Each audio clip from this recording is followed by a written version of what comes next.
to Tamil Gospel Tabernacle channel.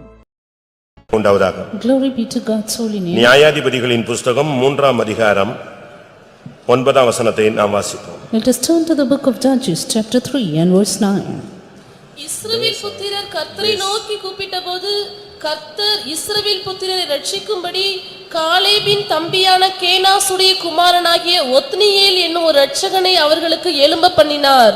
And when the children of Israel cried unto the Lord raised up a deliverer to the children of Israel, who delivered them, even Othniel the son of Kenaz, Caleb's younger brother. கர்த்தருடைய பரிசுத்த நாமத்துக்கு மகிமை உண்டாவதாக. Glory be to God's holy name. இன்றைய message இரட்சகன்.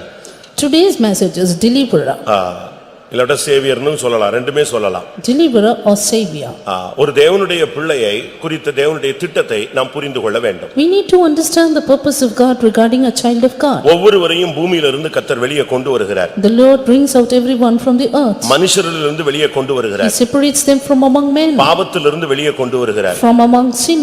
விக்கிரகத்திலிருந்து நம்மை வெளியே கொண்டு வருகிறார். He brings us from idols. விபச்சார பாவத்திலிருந்து வெளியே கொண்டு வருகிறார். And from the sin of adultery. சபிக்கப்பட்ட லோகத்திலிருந்து நம்மை கொண்டு வருகிறார். Brings us from the cursed world. பரியங்கர சாபத்திலிருந்து நம்மை கொண்டு வருகிறார். And brings us from terrible curse. அக்கிரமத்திலும் அநியாயத்திலும் மரித்து கிடந்த நம்மை கொண்டு வருகிறார். Brings us who are dead in sin and trespasses. பின்மாற்றத்திலும் துரோகத்திலும் கிடந்த நம்மை கொண்டு வருகிறார். Brings us those who are in backsliding and treachery. ஏன் ஒரு மனிதனை தெய்வம் ரட்சிக்கிறார்? Why does the Lord deliver save அவனை man? கொண்டு தேவன் ஏதாவது ஒன்றை செய்ய விரும்புகிறார். God wants to do something in him. அதை நீங்கள் விளங்கிக் கொள்ள வேண்டியது அவசியம். You need to understand this. நீங்கள் ஒருவேளை வயதிபர்களாக இருக்கலாம்.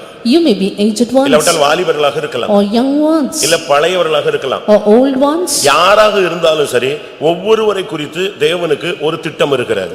Whoever it may be, God has a plan regarding everyone. இன்னும் நீ அபிஷேகம் பண்ணப்பட்டு விட்டால், And you being anointed, நீ ஒரு இரட்சகன். you are a savior. இயேசு எப்படி இரட்சகரோ அதுபோல அவரை பின்பற்றுகிற ஒவ்வொருவரும் இரட்சகர்களாக நாம் வாழ்ந்து காட்ட வேண்டும். As Jesus was a savior, we who are his followers need to be saviors or deliverers. இந்த வசனம் சொல்லுகிறது ஒத்னியேல் என்னும் ஒரு இரட்சகனை கர்த்தர் எழும்ப பண்ணினார். The word of God says the Lord raised up a deliverer or savior called Othniel. அப்போஸ்தலர் 13ஆம் அதிகாரம் 23ஆம் வசனத்தை நாம் பார்க்கும் பொழுது, Acts 13 and verse 23 we see.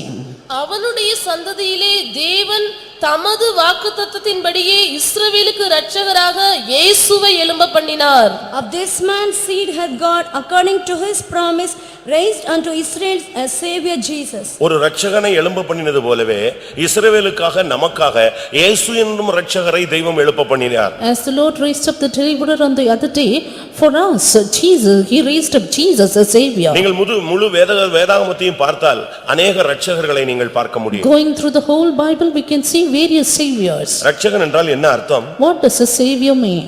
ரட்சிப்பவன் இல்லாவிட்டால் மீட்டு விடுகிறவன், தூக்கி விடுகிறவன், விடுதலை அளிக்கிறவன் என்று அர்த்தம். Savior or deliverer means one who saves, one who delivers, one who raises up, one who lifts up. இயேசுவை குறித்ததான திட்டம் என்ன? What was the plan regarding Jesus? மத்தேயு 1:21 படி, According to Matthew 1:21, அவர் தம்முடைய ஜனங்களின் பாவங்களை நீக்கி அவர்களை ரட்சிப்பார். for he shall save who save people from their sins. லூக்கா 24:21 படி, According to Luke 24:21, இஸ்ரவேலை மீட்டு ரட்சிக்கிறவர்.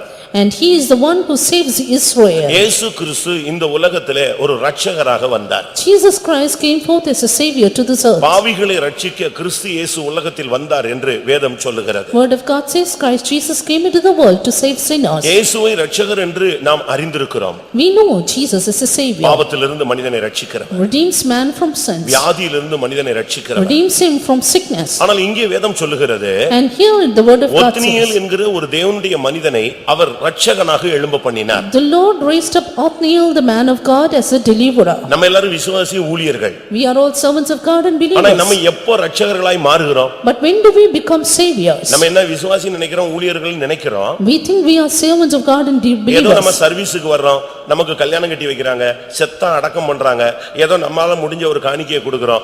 ஒரு சந்தாதாரராக நாம் சபையில இருக்கக்கூடியவர்கள் அல்ல. We just attend the meetings. We are not subscribers, just attending it for our death, for our marriages and things like that. அதே போல So is it. கர்த்தர் அழைச்சாரு, நான் வந்தேன்னு வந்து ஊழியத்துல வந்துட்டு ஏதோ சமையல் பண்ணேன், ஏதோ ஒரு பிரசங்கம் பண்ணேன், ஏதோ சாப்பிட்டேன், தூங்குனேன், நானும் ஒரு ஜிப்பா போட்டிருக்கேன், கல்யாணம் கட்டாதவன் அப்படின்னு சொல்றதுல பிரயோஜனம் இல்ல. And it is of no use the servants of God saying, because the Lord called me, I came to the ministry, I just preach, I just eat, drink and sleep. ஆர்சிலையும் கூட கல்யாணம் கட்டாம தான் அண்ணா ஊழியம் தான் செய்றாங்க. Even the RC people are without marriage. இன்னும் கூட நீ மற்ற சபைகளை பாருங்க, அநேகர் கல்யாணம் கட்டாதவங்க இருக்கிறாங்க. And there are various others assemblies, even people who are unmarried. அதனால இது ஒரு பெரிய சாதனைன்னு நம்ம எடுத்துற கூடாது. Therefore being unmarried is not a great achievement. நம்ம ஆளுங்க சொல்லுவாங்க, சிலர் நான் நகையை கழட்டிட்டேன். ஃபாரின்ல எத்தனையோ நாட்டுல நகையை போடுற பழக்கமே கிடையாது. Some of our people say, I have removed the jewels, but there are many people in the world who have not put on jewels. எத்தனையோ நாடுகள்ல அந்த ஜுவல்ஸ் போடுற பழக்கமே கிடையாது. அவங்க இங்க வந்து இவன் போடுற இந்த ஊசி பாசி எல்லாம் போட்டு அவனும் போட்டு பார்க்கறான். In many countries, they do not have the habit or custom of wearing ornaments, but seeing us, they do it. எப்படிடா காதுல ஓட்ட போட்டுருக்கான்ட்டு அவன் ஆச்சரியப்படுறான். They are surprised how they put a hole in the ear. ஏன்னா பைபிள்ல வந்து காதுல ஓட்ட போட்டா அடிமைன்னு தான் பைபிள் சொல்லுது. Because the word of God says, if they bore through the ear, they are a slave. ஒருவன் ஒருவனுக்கு அடிமையானால், And if one is a slave to you, அவனை வாங்கி கொண்டு போய் வீட்ல நிப்பாட்டி கதவு கீழோட சேர்த்து வச்சு ஒரு அழுத்திடுவான். ஃபர்ஸ்ட் பிரஸிங் அதான் அவன் வந்து இவனுக்கு அடிமை. let him be placed near the door and let his ear be bored, and that is the first sign. ஆனால் நாம் ஒரு ஊழியர்கள் அல்ல, நாம் ஒரு விசுவாசிகள் மாத்திரம் அல்ல, நாம் ஒரு இரட்சகர்கள் என்பதை நாம் விளங்கிக் கொள்ள வேண்டும். We are not just servants of God and believers, but understand that we are deliverers or saviors. அப்படியானால் அபிஷேகம் இருக்க வேண்டும். Therefore then we need the anointing. அதனால தான் அந்த நியாயாதிபதிகள் 3:10 சொல்லுகிறது. That is why Judges 3:10 says, அவன் மேல் கர்த்தருடைய ஆவி வந்திருந்தது. the spirit of the Lord came upon him. எப்போ ஒரு ஊழியக்காரனோ விசுவாசியோ ஒரு புதிய அபிஷேகம் பெறானோ அவனை கொண்டு ஒரு ரட்சிப்பின் வேலையை தெய்வம் செய்ய விரும்புகிறார். The time a servant of God, a believer, receives a new anointing, the Lord wants to do a work of saving through him. உங்க மூலமா எத்தனை பேர் ரட்சிக்கப்பட்டிருப்பாங்க? How many would have been saved through you? உங்க மூலமா ஒரு ஆத்துமா? At least one soul? ஒரு 10 பேர்? 10 souls? ஒரு 20 பேர்? 20? நீங்க யோசிச்சு பாருங்க, உங்க மூலமா இந்த சபையிலே அப்படின்னு வேண்டாம், எங்கேயோ ஒரு ஆளு இயேசுவை ஏற்றுக்கொண்டு ரட்சிக்கப்பட்டு ஏதோ ஒரு சபையில அங்கத்தினரா இருக்கிறான் அப்படிங்கிற ஒரு நிச்சயம் உங்களுக்கு இருக்கா? Do you have the assurance that through you at least some people are saved, though they are not in this church, at least somewhere else? இல்ல நான் முறைச்சு பார்த்ததுல அவன் சபையை விட்டே போயிட்டான், நான் வந்து இடிச்சுக்கிட்டு உட்கார்ந்ததுல அவன் ஓடியே போயிட்டா, எப்படி என்ன சொல்ல போறீங்க? But what do you say? Because I stared, they have left the church, or because I sat and pushed them, they left me? ஓ மூலமா ஜனங்களை ரட்சிக்கப்பட்டிருக்கிறார்களா? Are people saved through you? ஓ மூலமா எத்தனை பேர் கிறிஸ்துவை ஏற்றுக்கொண்டிருக்கிறார்கள்? How many have accepted Christ through you? நீ ஒரு இரட்சகன். You are a savior. அபிஷேகம் பெற்ற ஒவ்வொருவரும் விசுவாசி, சாதாரண ஊழியன் அல்ல. Every anointed believer and servant of God are not ordinary ones. ஒவ்வொருவரையும் தெய்வம் இரட்சகர்களாக ஏற்படுத்தி வைத்திருக்கிறார். God has appointed everyone as saviors. இந்த உலகம் பாவத்தில் கிடக்கிறது. The world is in sin. Madurai விக்கிரகத்தில் சிக்கி இருக்கிறது. Madurai is entangled in idolatry. இத்தனை ஒரு இரட்சகர் முழு உலகத்தை ரட்சித்தார். And Jesus saved the whole mankind. இயேசுவுக்கு பெயர் உலக இரட்சகர். Jesus is called the savior of the world. ஏன் நீ மதுரை இரட்சகனாக மாறக்கூடாது? Why couldn't you become a savior of Madurai? வேதம் என்ன சொல்லுகிறது? What does the word of God say? மெய்யாகவே அவர் உலக இரட்சகர். Is truly he is the savior of the world. யோவான் 4:42. John the Gospel chapter 4 and verse 42. அந்த ஸ்திரீயை நோக்கி, உன் சொல்லி நிமித்தம் அல்ல, அவருடைய உபதேசத்தை நாங்களே கேட்டு அவர் மெய்யாய் கிறிஸ்துவாகிய உலக இரட்சகர் என்று அறிந்து விசுவாசிக்கிறோம் என்றார்கள். And said unto the woman, now we believe not because of thy saying, for we have heard him ourselves and know that this is indeed the Christ, the Savior of the world.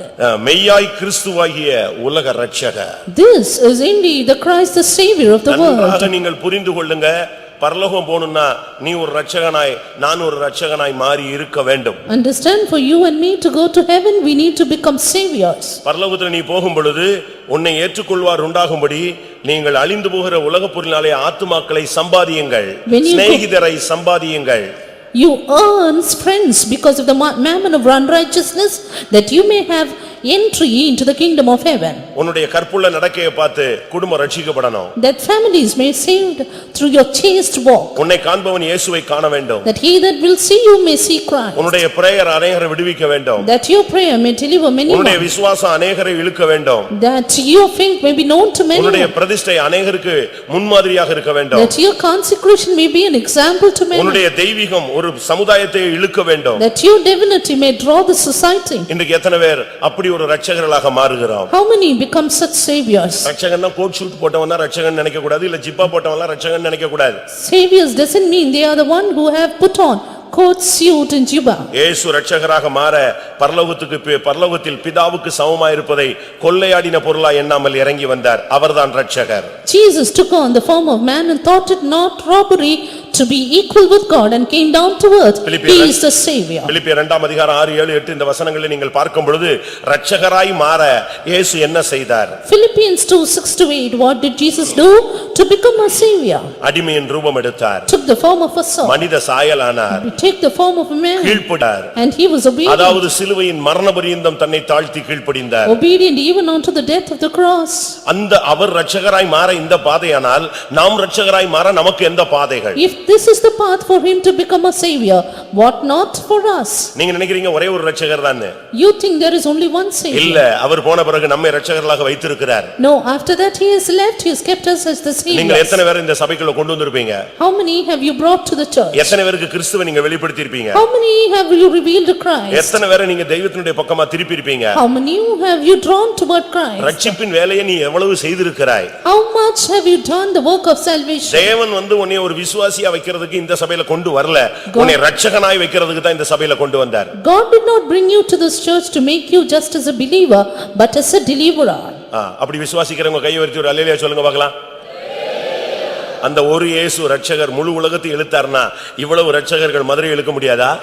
If that savior Jesus could save the whole world, why not you for this Madurai? நாம நம்ம ரட்சிக்கிறதுக்கு யாராவது வருவாங்களான்னு பாத்துக்கிட்டு இருக்கோம். But we today are expecting others to save us. நாம கீழ விழுந்துக்கிட்டு We fall நம்மள யாராவது தூக்கி விடுவாங்களா? and we want others to lift us up. தவறு. It's wrong. உன்னையவே தூக்கி விடத்தான் கர்த்தர் அபிஷேகம் பண்ணி வச்சிருக்கிறார். God has kept you that you may lift up. உன் மேல இருக்கிற அபிஷேகம், உன் தோளில் இருக்கிற அபிஷேகம் இரட்சகனுடைய அபிஷேகம். The anointing upon you, upon your shoulder is the anointing of a savior. இரட்சகன் சும்மா இருக்க முடியாது. Saviors cannot sit silent. ஒரு காலத்துல மௌனமா இருந்திருப்பான். Once were silent. இந்த இரட்சகனுடைய அபிஷேகம் வந்துட்டா அவன் எழும்பிடுவான். But once the anointing comes in, they will rise up. நீங்கள் அந்த நியாயாதிபதிகளின் புத்தகத்தை பார்க்கும் பொழுது Turning to the book of Judges. ஏறக்குறைய 8 வருஷம் அவர்கள் அடிமைகளாக இருந்தார்கள். Almost 8 years they were slaves. இந்த 8 வருஷ அடிமைத்தனத்தின் மத்தியில தான் அந்த ஒத்னியேலும் இருந்தான். And Othniel was also in that slavery for 8 years. ஒரு நாள் கர்த்தர் அவனை அபிஷேகித்தார். One day the Lord anointed him. அவனுக்குள்ள இரட்சகனுடைய அபிஷேகம் வந்து விட்டது. He got the anointing of a deliverer. அதுக்கு பிறகு அவன் குடும்பம், கோத்திரம், பிள்ளைகள், சொத்து, சுகம் இதெல்லாம் அவனுடைய மைண்ட்ல வரல. ஜனத்தை ரட்சிக்கணும். Then after that he was never mindful of his own tribe or people or comforts, but only to save the people of God. இந்த இரட்சகனுடைய ஊழியத்தினுடைய ஒரு பகுதி ஜெபம். One aspect of this part of the savior is prayer. யாக்கோபு 5 அதிகாரம் 15 வசனத்தை பார்க்கும் பொழுது James 5:15 we see. அப்பொழுது விசுவாசமுள்ள ஜெபம் பிணியாளியை ரட்சிக்கும், கர்த்தர் அவனை எழுப்புவார். And the prayer of faith shall save the sick, and the Lord shall raise him up.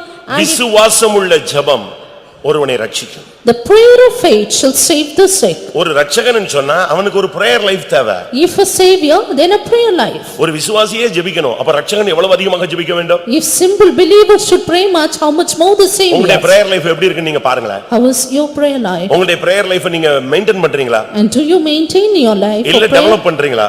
Or do you develop it? நீங்க யோசிச்சு பாருங்க. Just think about it. ஒரு காலத்துல நீங்க பாத்தீங்கன்னு சொன்னா இந்த ஏரோப்ளேனை கண்டுபிடிக்கிறதுக்கு ரைட் சகோதரர்கள் படாத பாடுபட்டாங்க. At one time the Wright brothers had a terrible strive to make the aeroplane. 10-20 அடி பறக்கிறதுக்கு அது படாத பாடுபட்டுச்சு அந்த flight. To invent the plane to fly at least 15 or 20 feet, they were striving hard. ஒரு 4-5 ஆங்கிள் தான் அதுல இருந்துச்சு. And it was only this 4 or 5 angles. இன்னைக்கு அப்படியே இருக்கு. But today is it that way? அடுத்து டெவலப் பண்ணி கண்டுபிடிச்சு இன்னைக்கு வந்து ஒளியினுடைய அதாவது சத்தம், நான் பேசுற சத்தம் அந்த ரோட்ல கேட்கும். அதை விட ஃபாஸ்ட்ல இப்ப ஃளைட் போகுது. The researchers are so high that today flights fly in greater speed than my echo. கங்காடு ஃளைட்ங்கிறதுலாம் அது ஒலியினுடைய வேகத்தை சவுண்டை விட வேகம் கூடுனது. It's very faster than the waves of sound. இன்னைக்கு எப்படி இப்போ நம்முடைய ஆவிக்குரிய வளர்ச்சி எப்படி இருக்கிறது? How is your spiritual growth today? ஆரம்பத்துல நம்ம என்ன ஆத்துமாவை போட்டவங்களா இருக்கலாம். In the beginning we would have just put the benediction. இல்ல கர்த்தரின் மேய்ப்பரா இருக்கிறார்ங்கற வசனம் சொன்னவங்களா இருக்கலாம். We would have just recited Psalm 23. இல்ல வலது பக்கம் இடது பக்கம் சிலுவை அடிச்சிட்டு இருந்த ஆளுங்களா இருந்திருக்கலாம். Or you would have just put the cross on the right and left. ஆனா இன்னைக்கு அதே அடிச்சிட்டு இருக்கியா? But today is it the same? நீங்க யோசிச்சு பாருங்க. Just think of it. உங்களுடைய வாழ்க்கையில ஜெபம் எவ்வளவு முன்னேற்றத்தை கொண்டு வந்திருக்கு? How far has prayer life improved? ஒரு வியாதியஸ்தனுக்கு போய் நீ ஜெபம் பண்ணு. Crawl for a sick and pray. உன் ஜெபம் கரெக்ட்டா இருந்தா அவன் ரட்சிக்கப்படுவான், சுகமாக்கப்படுவான். If your prayer is right, he shall be healed. உன்னுடைய பிரேயர் ஒரு மனிதனை ரட்சிக்கும். Your prayer shall save a man. அப்படினா என்ன அர்த்தம்? What does it mean? Ratchagan ஒரு ஜெப வீரன். Savior is a prayer warrior. யாக்கோபு 5ஆம் அதிகாரம் 20ஆம் வசனத்தை பார்க்கும் பொழுது James 5:20. அடுத்த ரட்சிப்பின் வேலை என்ன? The next work of salvation. தப்பிப்போன மார்க்கத்தினின்று பாவியை திருப்புகிறவன் ஒரு ஆத்துமாவை மரணத்தினின்று ரட்சித்து திரளான பாவங்களை மூடுவான் என்று அறிய கடவன். Let him know that he which converted the sinner from the error of his way shall save a soul from death and shall hide a multitude of sins. தப்பிப்போன மார்க்கத்தினின்று ஒரு பாவியை திருப்புகிறவன் ஒருவனை மரணத்திலிருந்து ரட்சிக்கிறான். He which converted the sinner from the error of his way shall save his soul from death. எத்தனை பாவியை நீங்க திருப்பி இருப்பீங்க? How many souls have you turned? உங்களுக்கு நண்பர்கள் ரொம்ப இருக்கலாம். You may have many friends. உங்களுடைய குடும்பத்தார் அதிகம் பேரா இருக்கலாம். Many people in your family. உங்களுக்கு ஃப்ரெண்ட்ஸ் சர்க்கிள் ஜாஸ்தியா இருக்கும். Your friend circle may be high. இல்ல உங்க கூட தொழில் பார்ட்னர்ஸ் ரொம்ப பேர் இருப்பாங்க. Or you may have many in your occupation. அதுல யாரையாவது ஒரு ஆளை உன்னால இழுக்க முடிஞ்சதா? But are you able to draw at least one there? யோசிச்சு பாருங்க.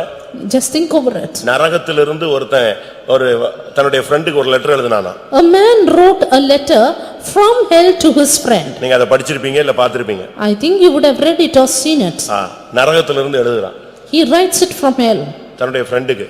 To his friend. கிறிஸ்தவ நண்பனுக்கு எழுதுறான். To his Christian friend. அவன் எழுதுறான், ஏண்டா என் கூட சேர்ந்து தண்ணி அடிச்சியே, என் கூட சேர்ந்து ஃபுட்பால் விளையாண்டியே, என் கூட சேர்ந்து டூ வீலர் சர்றன்னு வந்தியே, ஆனா நீ இயேசுவை கும்பிட்டுற, அந்த இயேசு வாழ்க்கையை மாத்துகிறாருன்னு என்னைக்காவது ஒரு நாள் எனக்கு சொன்னையாடா அப்படின்னு கேக்குறான். You drank with me, you played with me, you went with me in my vehicle, but did you at least once say that Christ will save you from your sins? எப்படி இருக்குன்னு யோசிச்சு பாருங்க. Just think over it. அவன் செத்து போயிட்டான உடனே அப்படியே upset ஆகி போய் ஒரு சர்ச்சில் போய் உட்கார்ந்திருக்கான். Soon this boy was upset and went to a church. எப்படி இருக்கும்? அவங்க அங்க இருந்து கேக்குறான். From there he is asking. நான் நரகனா நம்பாமல் தான்டா இருந்தேன், ஆனா இப்போ ரியலா நான் அதுக்குள்ள அக்கினிக்குள்ள போய்கிட்டு இருக்கேன்னு எழுதுறேன். I couldn't believe hell, but today I am in hell. நீங்க உங்க குடும்பத்துல யாரையாவது இழுத்துருக்கீங்களா? Have you drawn anyone in from your family? நீ இழுக்க வேண்டாம், உன் வாழ்க்கை இழுக்கட்டும். You need not draw them, but let your life do உன் it. பேச்சு இழுக்கட்டும். Let your speech do it. உன்னுடைய ஜெபம் இழுக்கட்டும். Let your prayer do it. உன்னுடைய முழங்கால் இழுக்கட்டும். Let your knees do it. உன்னுடைய சிரிப்பு இழுக்கட்டும். Let your smile do it. அப்படிப்பட்ட தெய்வீகமான புன்னகை நமக்கு இருக்கா? Do we have such divine smiles? நீங்க யோசிச்சு பாருங்க. Just think over it. நீங்களும் ஒரு ரட்சகர், சிபிஎம் விசுவாசி அல்ல. You and me are not CPM believers, but saviors or deliverers. CPM பிலீவர்ன உடனே ஒரு கன்சிடரேஷன் பரலோகத்துல கிடைக்கும் அப்படி நம்பிராதீங்க. Don't think you will get a consideration in heaven because you are a TPM believer. இல்ல அங்க முன்னால போய் பெரிய பெரிய சீஃப் பாஸ்டர்லாம் நின்னு ஆமாமா இது நம்மால் தான் உள்ள விடுங்க அப்படினு சொல்லுவார்களான்னு நினைக்காதீங்க. And don't think the chief pastors will say this is our people, let them in. அப்படி நாங்க ஏதாவது உனக்கு ஒரு உதவி செய்யணும்னா இந்த உலகத்துல உன்னை கண்டிச்சு உடைச்சு உருவாக்கி நிப்பாட்றமே அதுதான் எங்களால் இயன்ற உதவி. The only help that we can do for you is right when you are in this world we can rebuke you, correct you and set you right. அங்க போன பிறகு யாருக்குமே எந்த கன்சிடரேஷனும் கிடையாது. After reaching heaven none have any consideration. இன்னைக்கு நீ ஒரு Ratchagan. Today you need to be a savior. அதனால தான் பிசாசு உன்கிட்ட பயங்கரமா போராடுறான். That is why the devil is striving you எப்படியாவது உன்னை பின்மாற்ற வைக்கணும். to make you backslide. எப்படியாவது பாவத்துல விழ வைக்கணும். To make you fall in sin. எப்படியாவது மாம்சத்துல சிக்க வைக்கணும். To make you a lust in எப்படியாவது உன்னை பின்மாற்றத்துல இழுத்து கொண்டு to போயிடணும். make you draw in backslide. Why? உன்னை வச்சா நீ अनेகரை இழுத்துருவ. And there you will not draw many நீ to ஒரு God. மேக்னெட்டா இருக்கணும். You should be a magnet.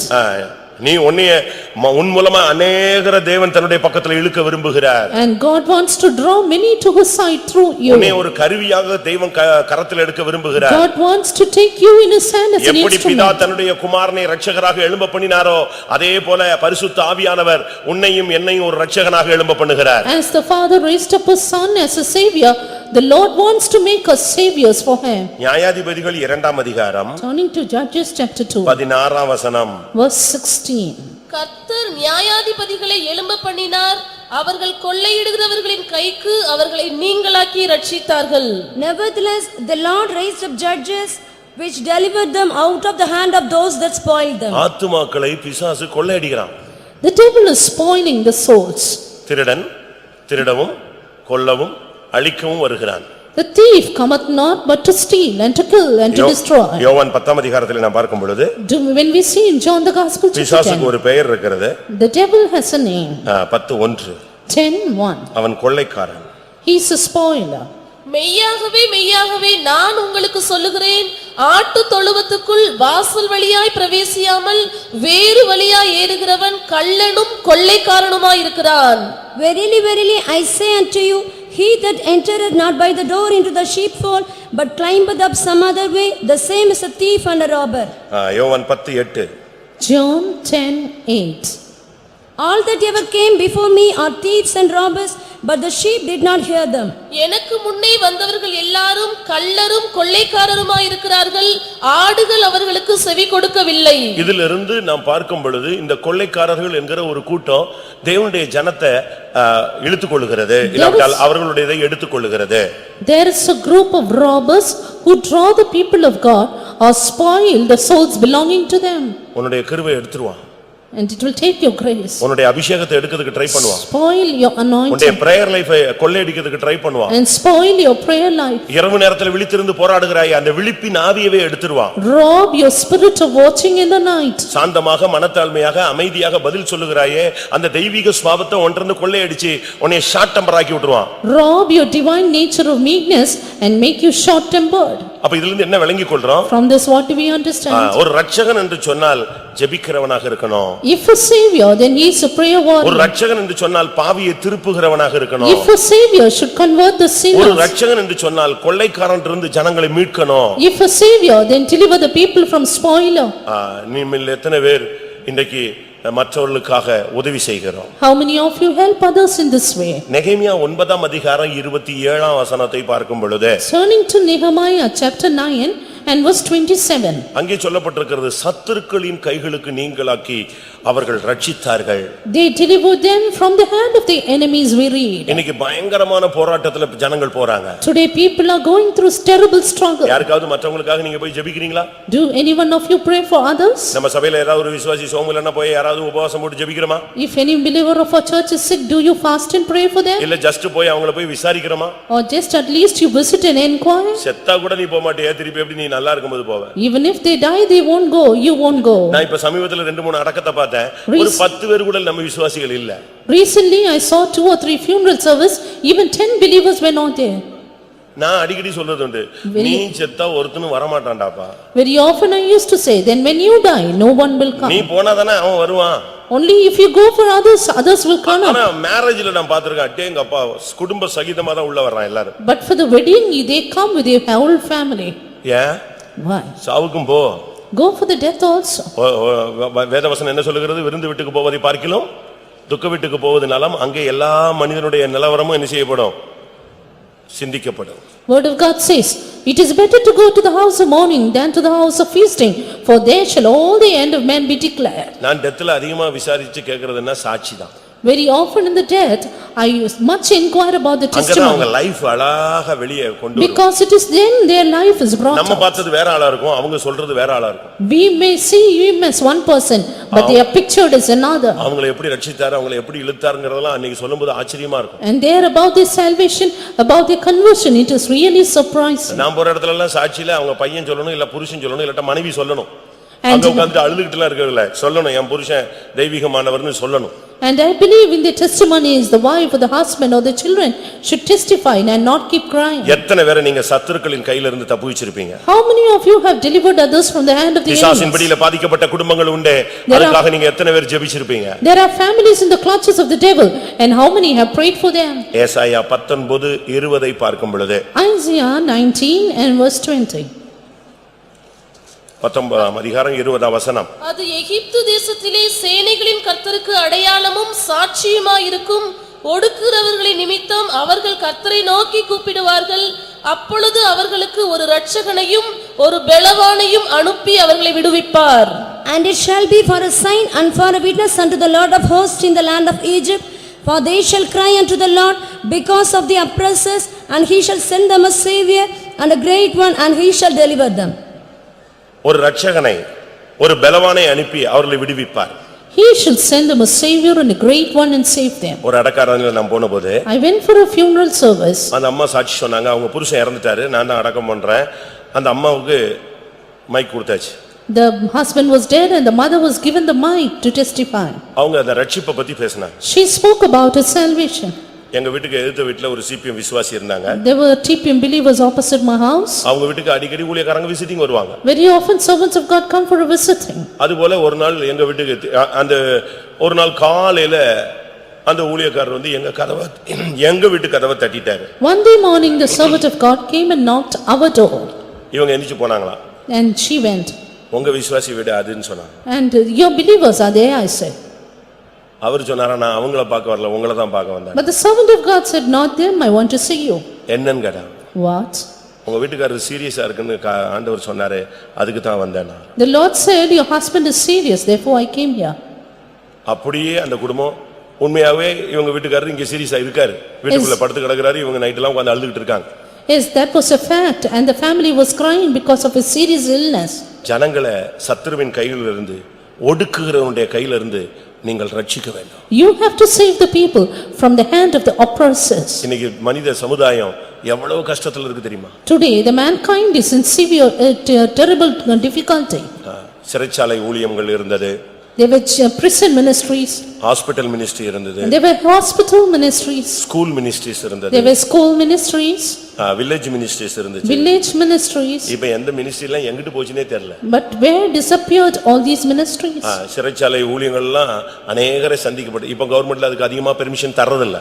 And nowadays the government doesn't permit much for the jail ministries. நானே Chennai central ஜெயில்ல சாட்சி சொல்லிருக்கேன். I myself have testified in the central prison.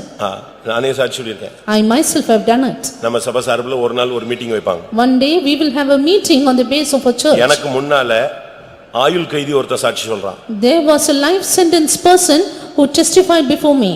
அவன் ஒருத்தனை கொலை பண்ணிட்டு வந்தவன். He murdered a person. வாரம் போய் நம்ம ஆளுங்க சுவிசேஷம் சொல்லி அவன் ரட்சிக்கப்பட்டிருக்கான். Our people told the gospel and he was saved. அவன் ஆயுள் கைதியாக தண்டனை கைதியாக இருக்கான். Life sentence person he was, but he got saved. 14 வருஷம் உள்ள இருக்கான். 14 years in the jail. ஆனா உள்ள ரட்சிக்கப்பட்டான். But then saved there. அபிஷேகம் பெற்றான். Got anointing. அவன் அந்த சிறையில இருக்கிற கைதிகள் மத்தியில சாட்சியா இருக்கான். He was a testimony among the prisoners there. எனக்கு முன்னால அவன் சாட்சி time. And he had the time of testimony. அந்த ஆயுள் கைதிகளுக்குனா நம்பர் கொடுத்திருப்பாங்க, அவங்களுக்கு தனி யூனிஃபார்ம் இருக்கும். அவன் திடீர்னு ஏறனவனே எனக்கு ஒண்ணுமே புரியல, இவனே எழுப்புறாங்கன்னு. அவன் அருமையான சாட்சி. நான் ஒருத்தனை கொலை பண்ணிட்டு தான் வந்தேன், ஒத்துக்கிட்டேன், எனக்கு 14 வருஷம் கொடுத்தாங்க.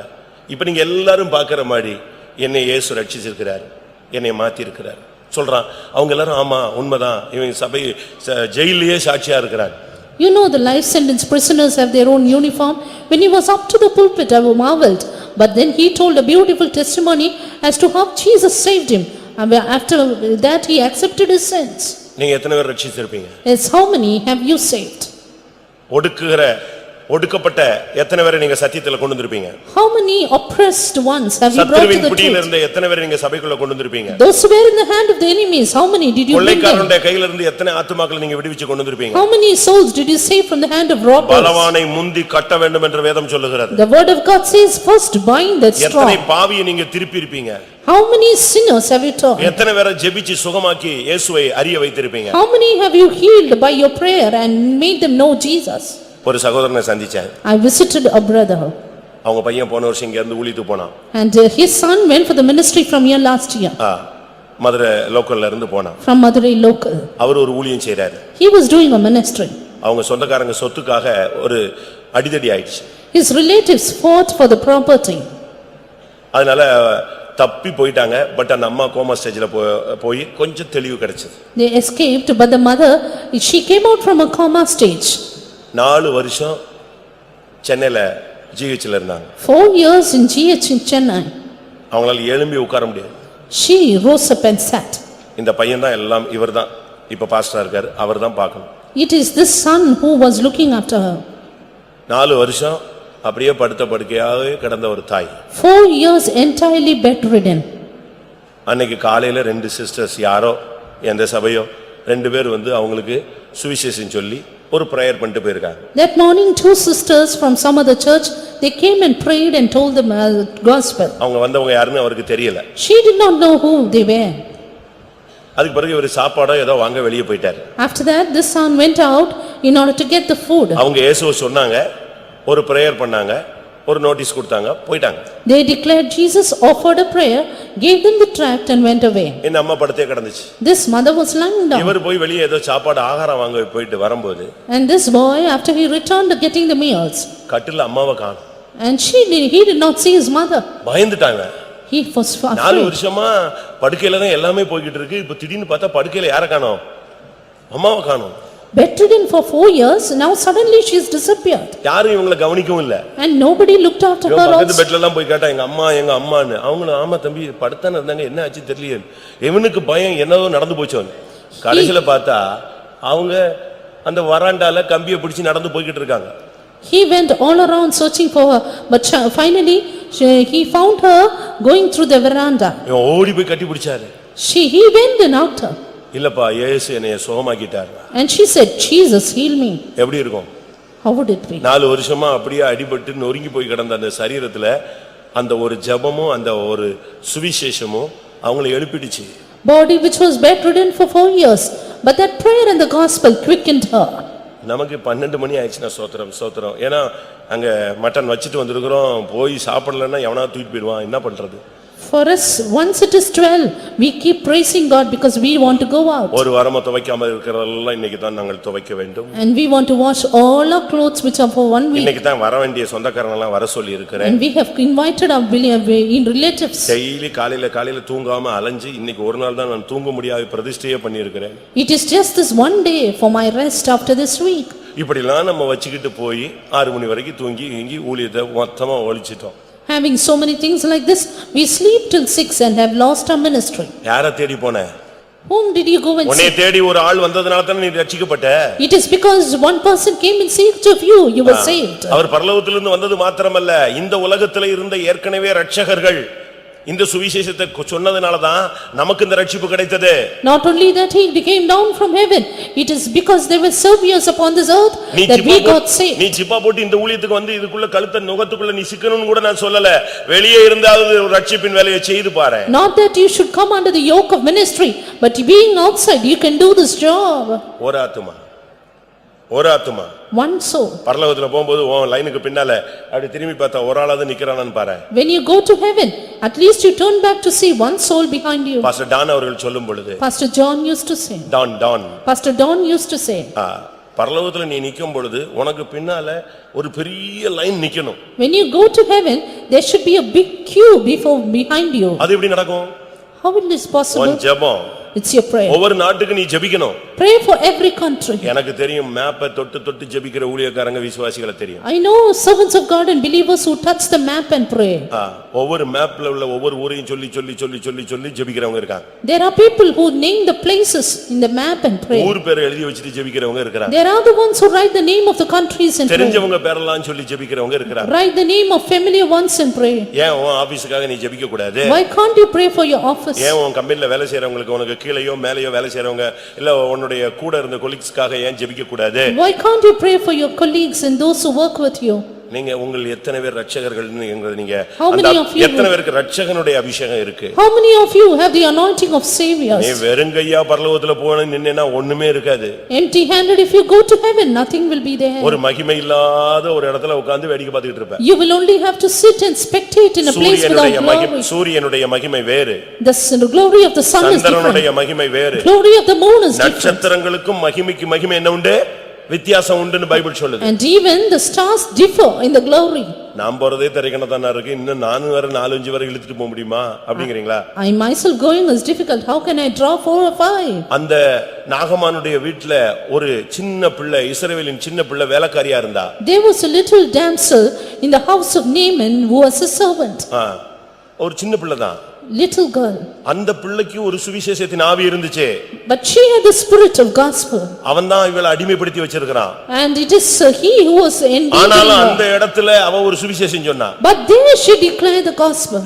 தீர்க்கதரிசி ஒருத்தர் இருக்கிறார். There's a prophet there in அங்க போ Israel. சொல்லுங்க. You go there. என் எஜமான் சுகமாக்கப்பட்டு விடுவார். And my master shall be healed. அந்த விதையை விதைச்சது யாரு? Who sowed the seed? இன்னைக்கு நாகமான் சுகமாக்கப்பட்டான்னு நம்ம இன்னைக்கு புதிய ஏற்பாட்டுல பேசிட்டு அலையறமே, இதனுடைய விதை யாரு? Today we speak of the healing of Naaman, but who sowed the seed? அந்த இஸ்ரவேலில் இருந்த பிடிபட்டு போன ஒரு அடிமை பெண், ஒரு சின்ன பிள்ளை. The little damsel who was captivated from Israel. ஒரு நீங்க சரித்திர கதைகள் எல்லாம் படிச்சிருப்பீங்க. You would have gone through histories.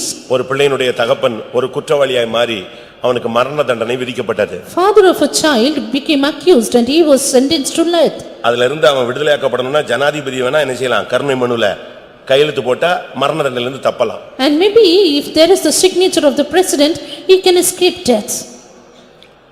யாருமே அவனுக்கு சப்போர்ட் பண்ணல. But there was none to recommend for him. But இந்த செய்தி யாரோ இந்த பிள்ளைக்கு கொடுத்துட்டாங்க. அவனுடைய அந்த திருடனுடைய பிள்ளைக்கு கொடுத்துட்டாங்க. But somebody gave this message to that father's child. இது காலையிலேயே அமெரிக்கன் பிரசிடென்ட்டோட இதுக்கு போயிடுச்சு.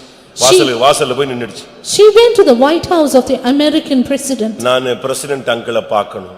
I want to see President uncle. ஒழுங்கா வீடு போய் சேருன்னு சொன்னாங்க. ஒழுங்கா வீடு போய் சேருன்னு சொன்னாங்க. And they said you go to your house. ஆனா இது அழுதுட்டே நின்னுச்சு. But she kept on crying. விஷயத்தை சொல்லல.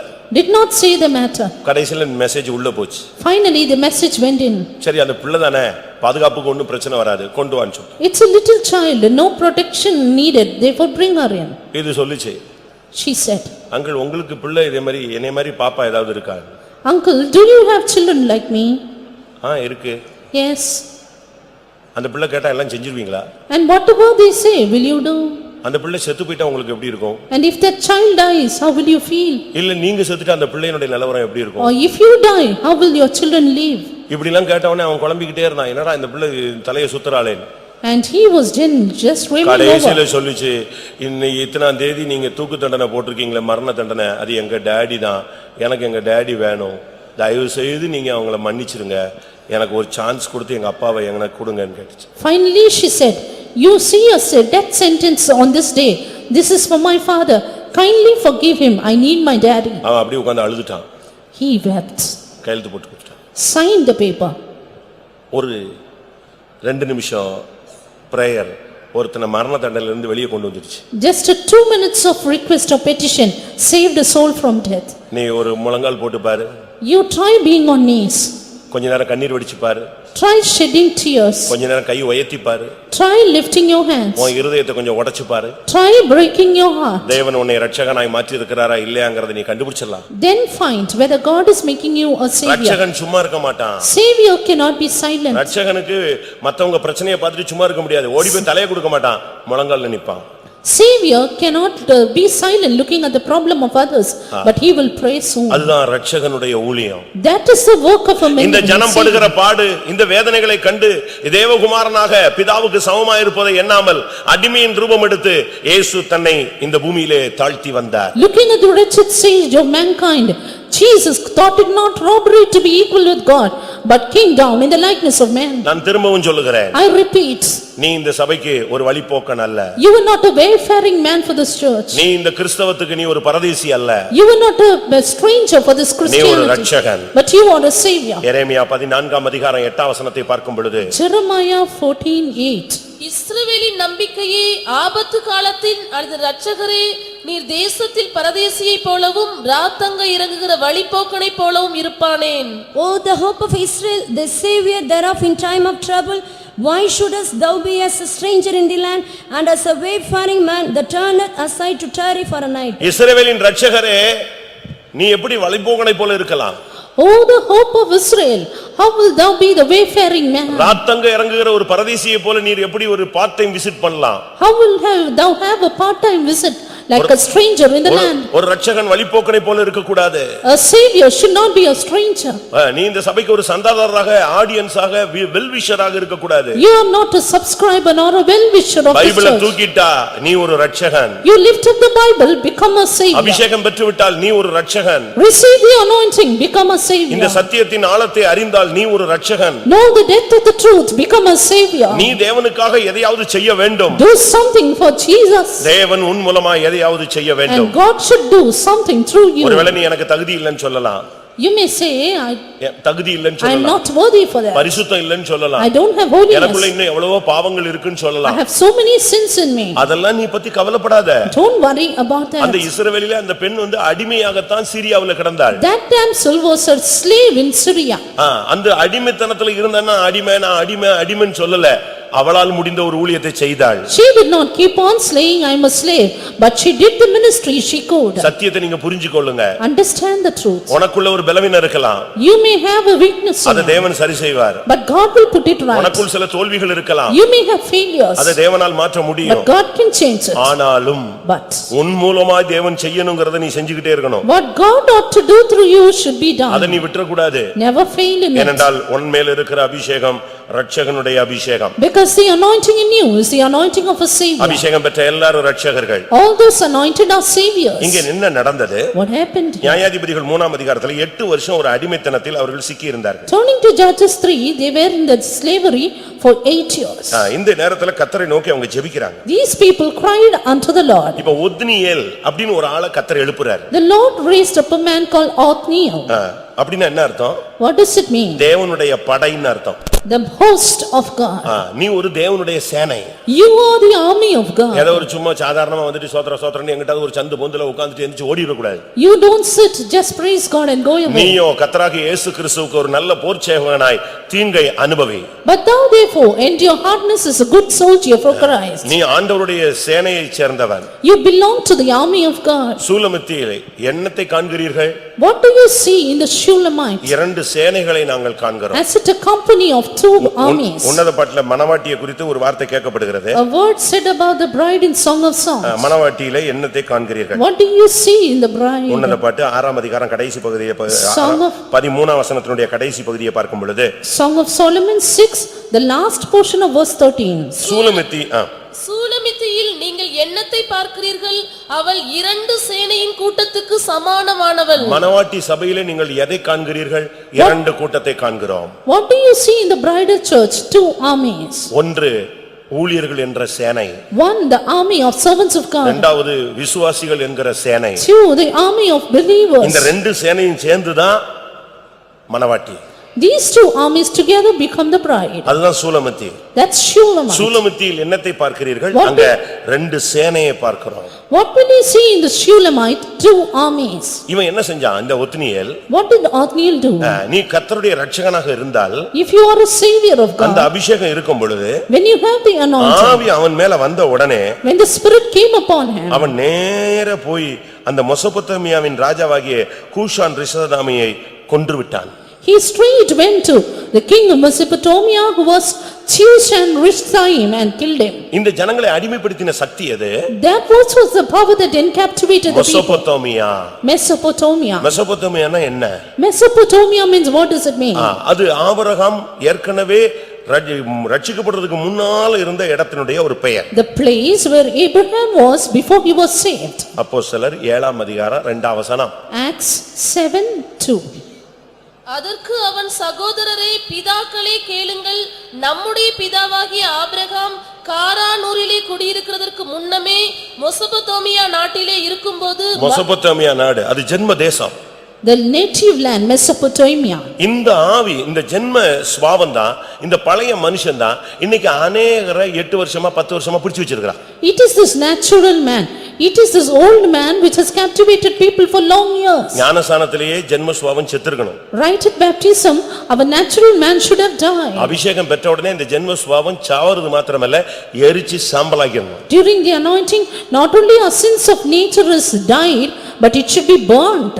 ஆனா என்ன நடந்தது? But what happened? இந்த ஆவி மறுபடி வந்து தேவஜனத்தோடு போராடினது. This spirit is striving with the people of God again.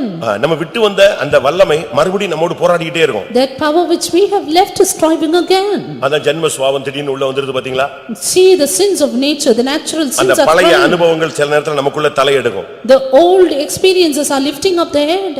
என்னதான் நீங்க ஜெபிச்சாலும், Whatever you pray, என்னதான் பவர்ஃபுல்லா இருந்தாலும், however powerful you are, சமயம் வந்து வரும்போது ஜென்ம சுபாவத்தை தூக்கிடுவாங்க. when time comes you can see your nature.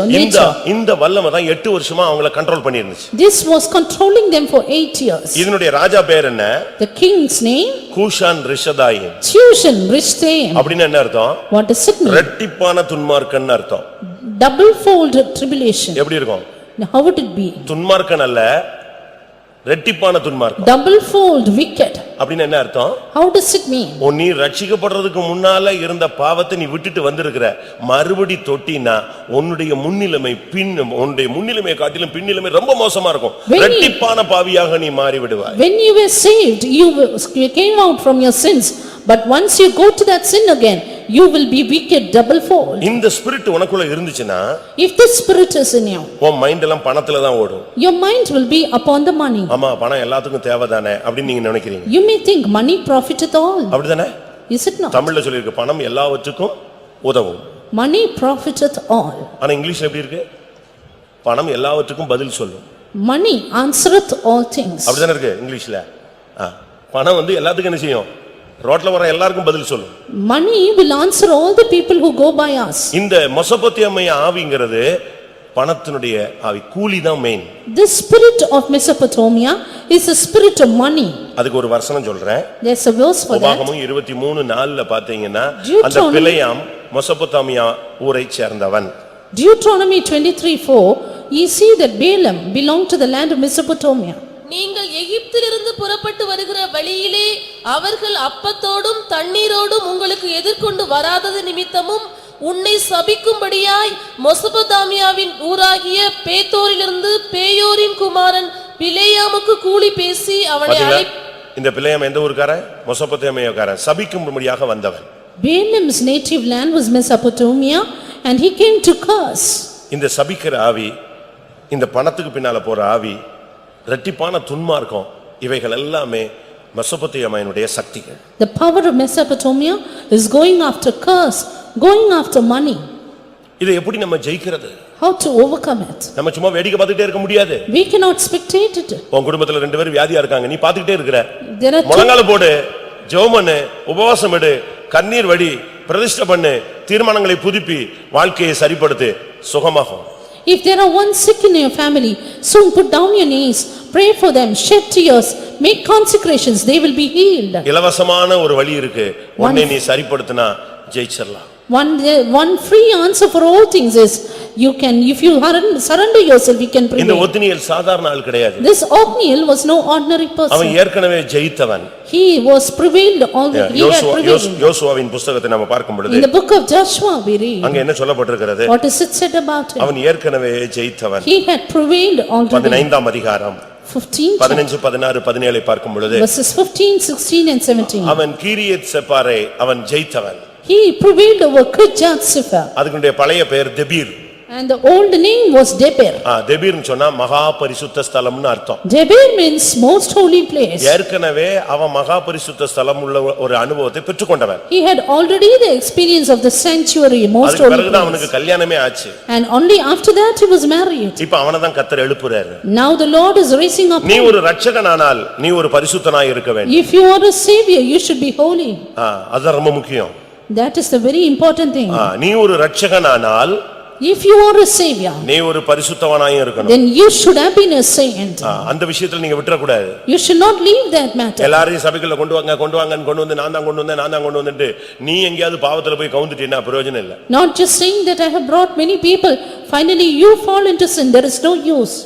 ரொம்ப கவனமா இருக்கணும். Be very careful. ஒரு ஆள் போய் நான் ஆரம்பத்துல ஒரு சின்ன சபையில இன்சார்ஜா இருந்தேன்.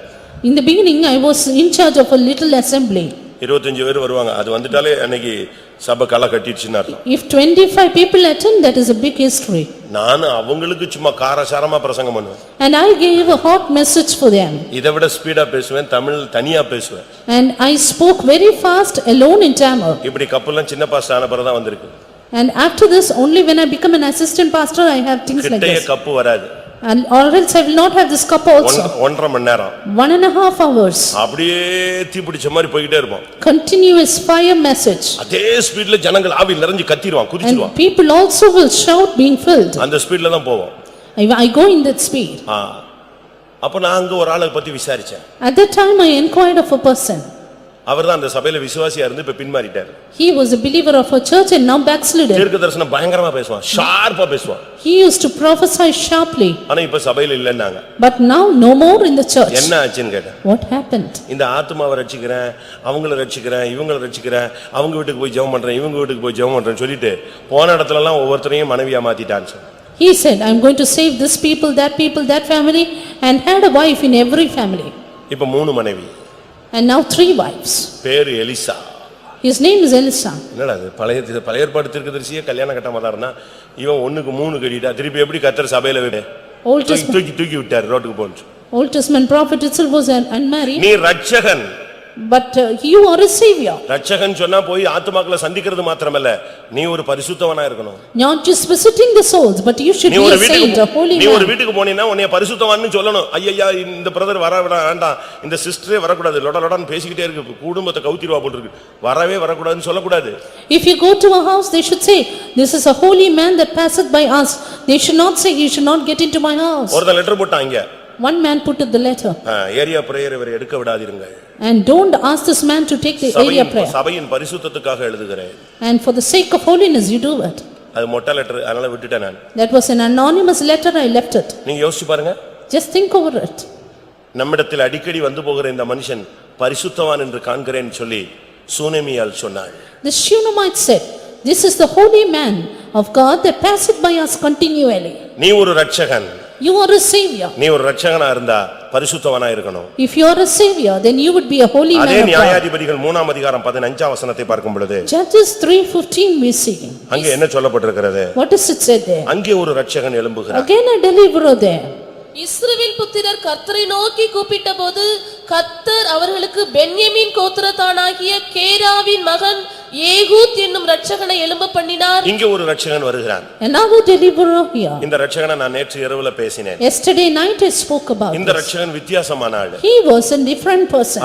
இவன் கையில ஒரு இருபுறம் கருக்குள்ள பட்டயம் வச்சிருப்பான். He had a two-edged sword in him. சரியான ஒரு பட்டயம் இவன் கையில எப்பவும் இருக்கும். A good dagger with him. இவன் வந்து சரியான ஒரு Ratchagan. A good savior he was. இவன் ஒன் மேன் ஆர்மி மாதிரி. He was one man army. இவன் ஒரே ஆளு நின்னே ஜெயிச்சிருவான். One man stood and prevailed. இவனுக்கு ஆளுங்க எல்லாரும் தேவையில்லை. ஒரு சிலருக்குலாம் 10 பேர் சேர்ந்து ஜெபிச்சாதான் பயங்கர எழுப்புதல் வரும். He did not need other people. Some people have to pray with 10, only then they'll pray. போட்டு கத்தி ஆயுள் நிறைஞ்சு தீர்க்க சொல்லுவாங்க. ஒரு ஆளா உட்கார்ந்து ஜெபிக்க சொன்னா ஜெபமே வராது. Then they will be filled with the spirit of God and tell prophecy. இவன் அப்படி ஆளு கிடையாது. But he was not a man ஒரே like ஆளு that. முழங்கால்ல Nippon. He was just one man doing this. இவன் ஒரு Ratchagan. He was his deliverer. இவன் ஒரே ஆள் நின்னு Just one man stood up. நேரா உள்ள போய்ட்டான். சத்ருவின் சிங்க கெபிக்குள்ளே போயாச்சு. Went straight to the enemy. எந்த ராஜா அவனுக்கு ஆப்போசிட்டோ அவன்கிட்டயே நேரா போய் உட்கார்லாம். Went straight to that king who was opposite to him. ஒரே ஆளா நின்னு அவனை குத்தி போட்டு வெளியே போய்ட்டான். He stood, killed him and went out. மோவாபிய Sakthi.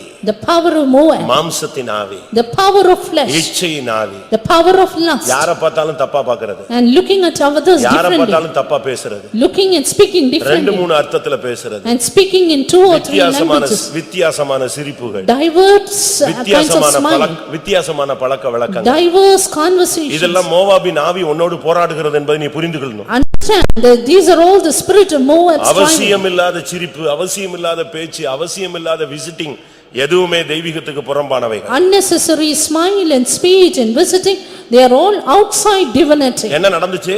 What happened here? இவன் வந்து வருஷ கணக்கா இந்த ஜனங்கள் எக்லோனுக்கு இல்லாட்ட மோவாபிய ராஜாவுக்கு காணிக்கை கொடுத்துட்டு இருக்கான். The people, the Israelites, they had offered for this Eglon, the king of Moab. அந்த வசனம் அப்படித்தான் சொல்லுது. The word of God says. இவன் காணிக்கை கர்த்தருக்கு கொடுக்கல. They did not give the offering to the Lord. இவங்க காணிக்கை எல்லாம் யாருக்கு போச்சு? To whom went the offering? உன் சம்பாத்தியத்துல உள்ள தசமபாகம் எங்க போகுது? Where went your tithes, the offering? உன் சம்பாத்தியத்துல உள்ள காணிக்கை நீ எங்க கொடுக்கற? Where do you give the offering from your salary? வட்டிக்கு கொடுக்கறியா? Is it for interest? இல்ல மெடிக்கலுக்கு கொடுக்கறியா? Is it for others?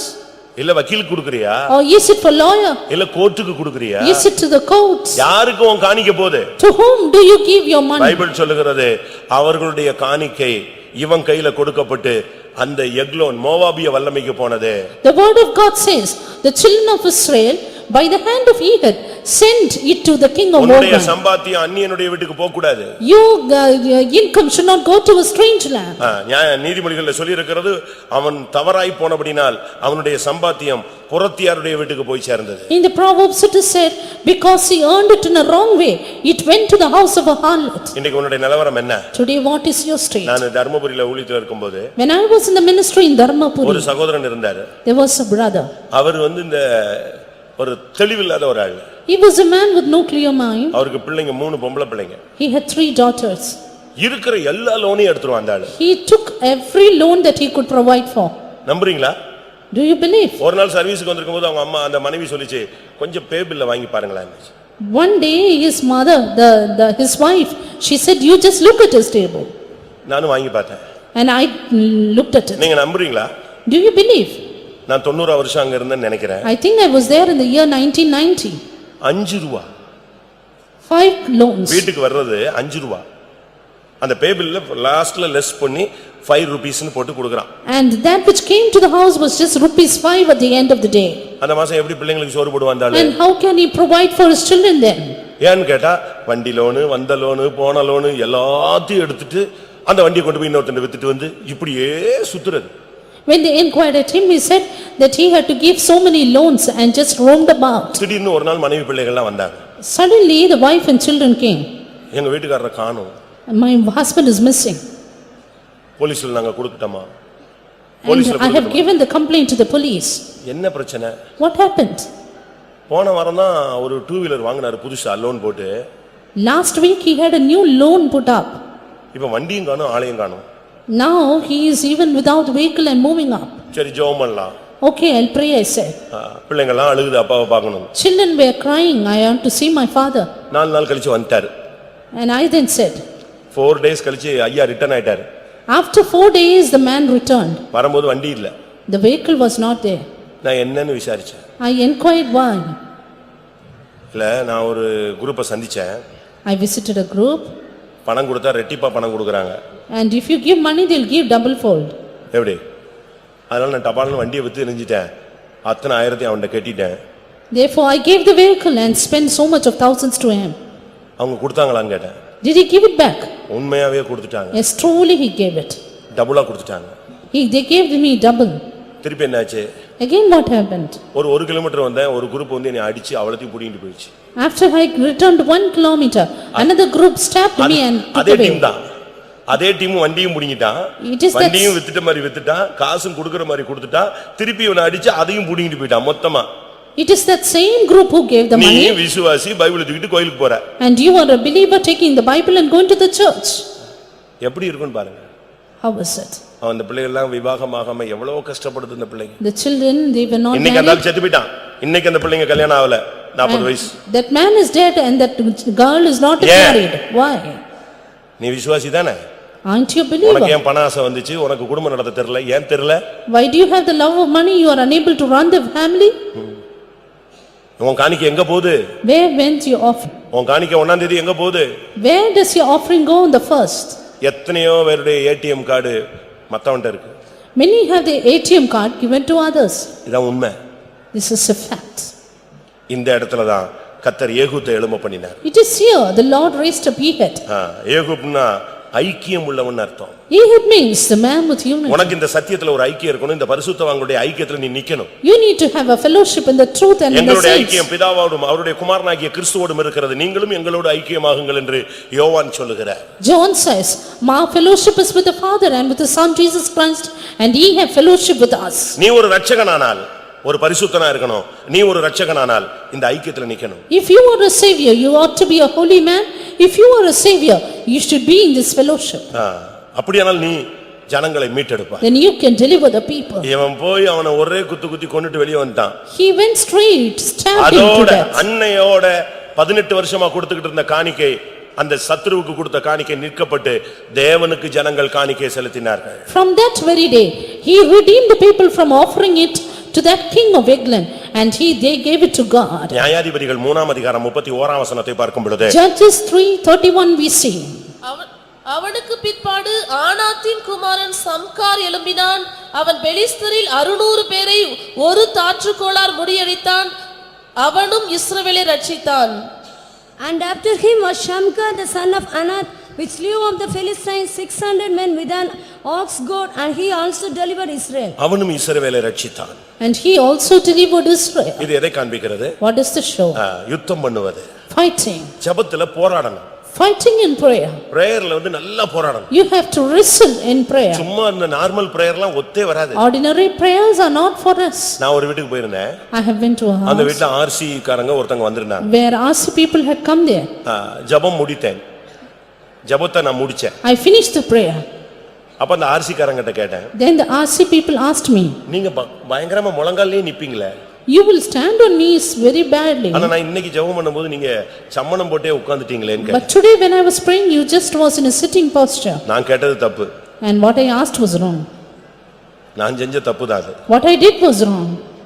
தப்புன்னு அந்த சிஸ்டர் பதில் சொல்லிச்சு.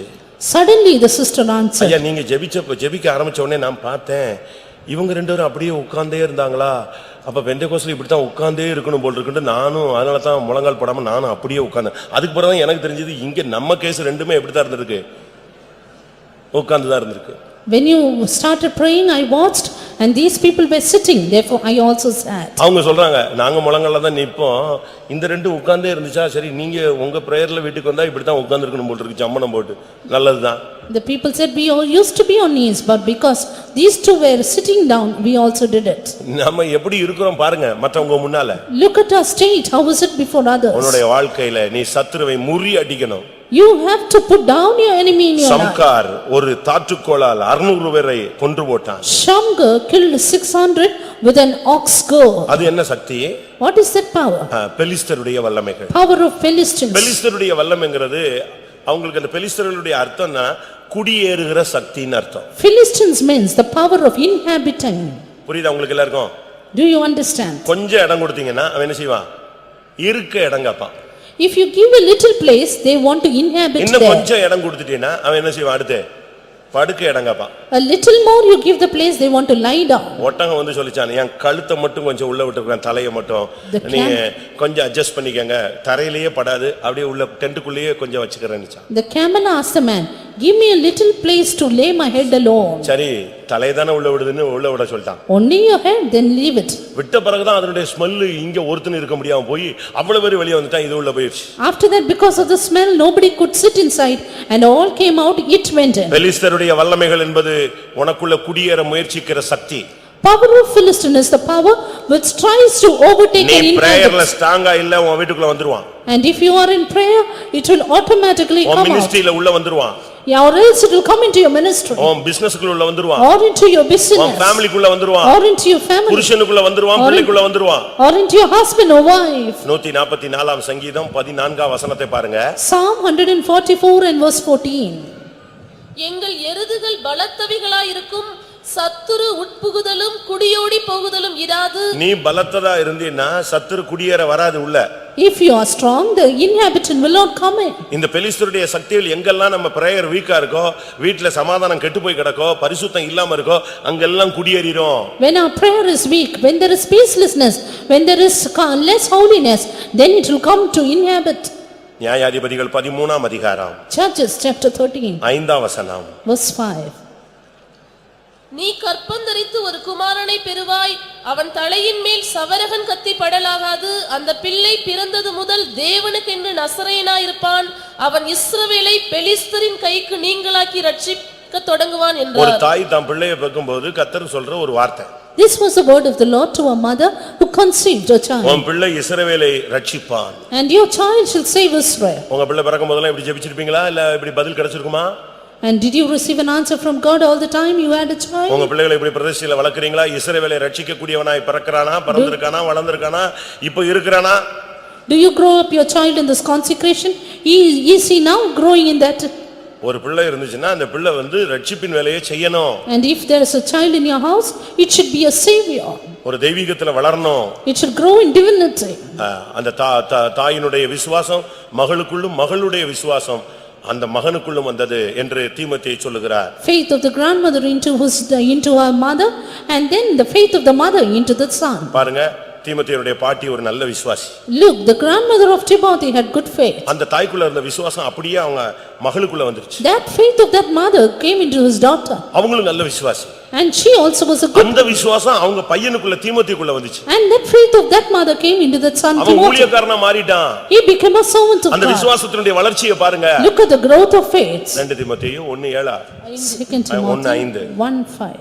அந்த விசுவாசம் முந்தி உன் பாட்டியாகிய லோவிசாலுக்குள்ளும் உன் தாயாகிய ஐனிகேயாளுக்குள்ளும் நிலைத்திருந்தது, அது உனக்குள்ளும் நிலைத்திருக்கிறது என்று நிச்சயித்திருக்கிறேன். எப்படி அந்த விசுவாசம் அப்படி, அதாவது விசுவாசிங்கிறதல்ல, விசுவாசம் உள்ள வந்துச்சு.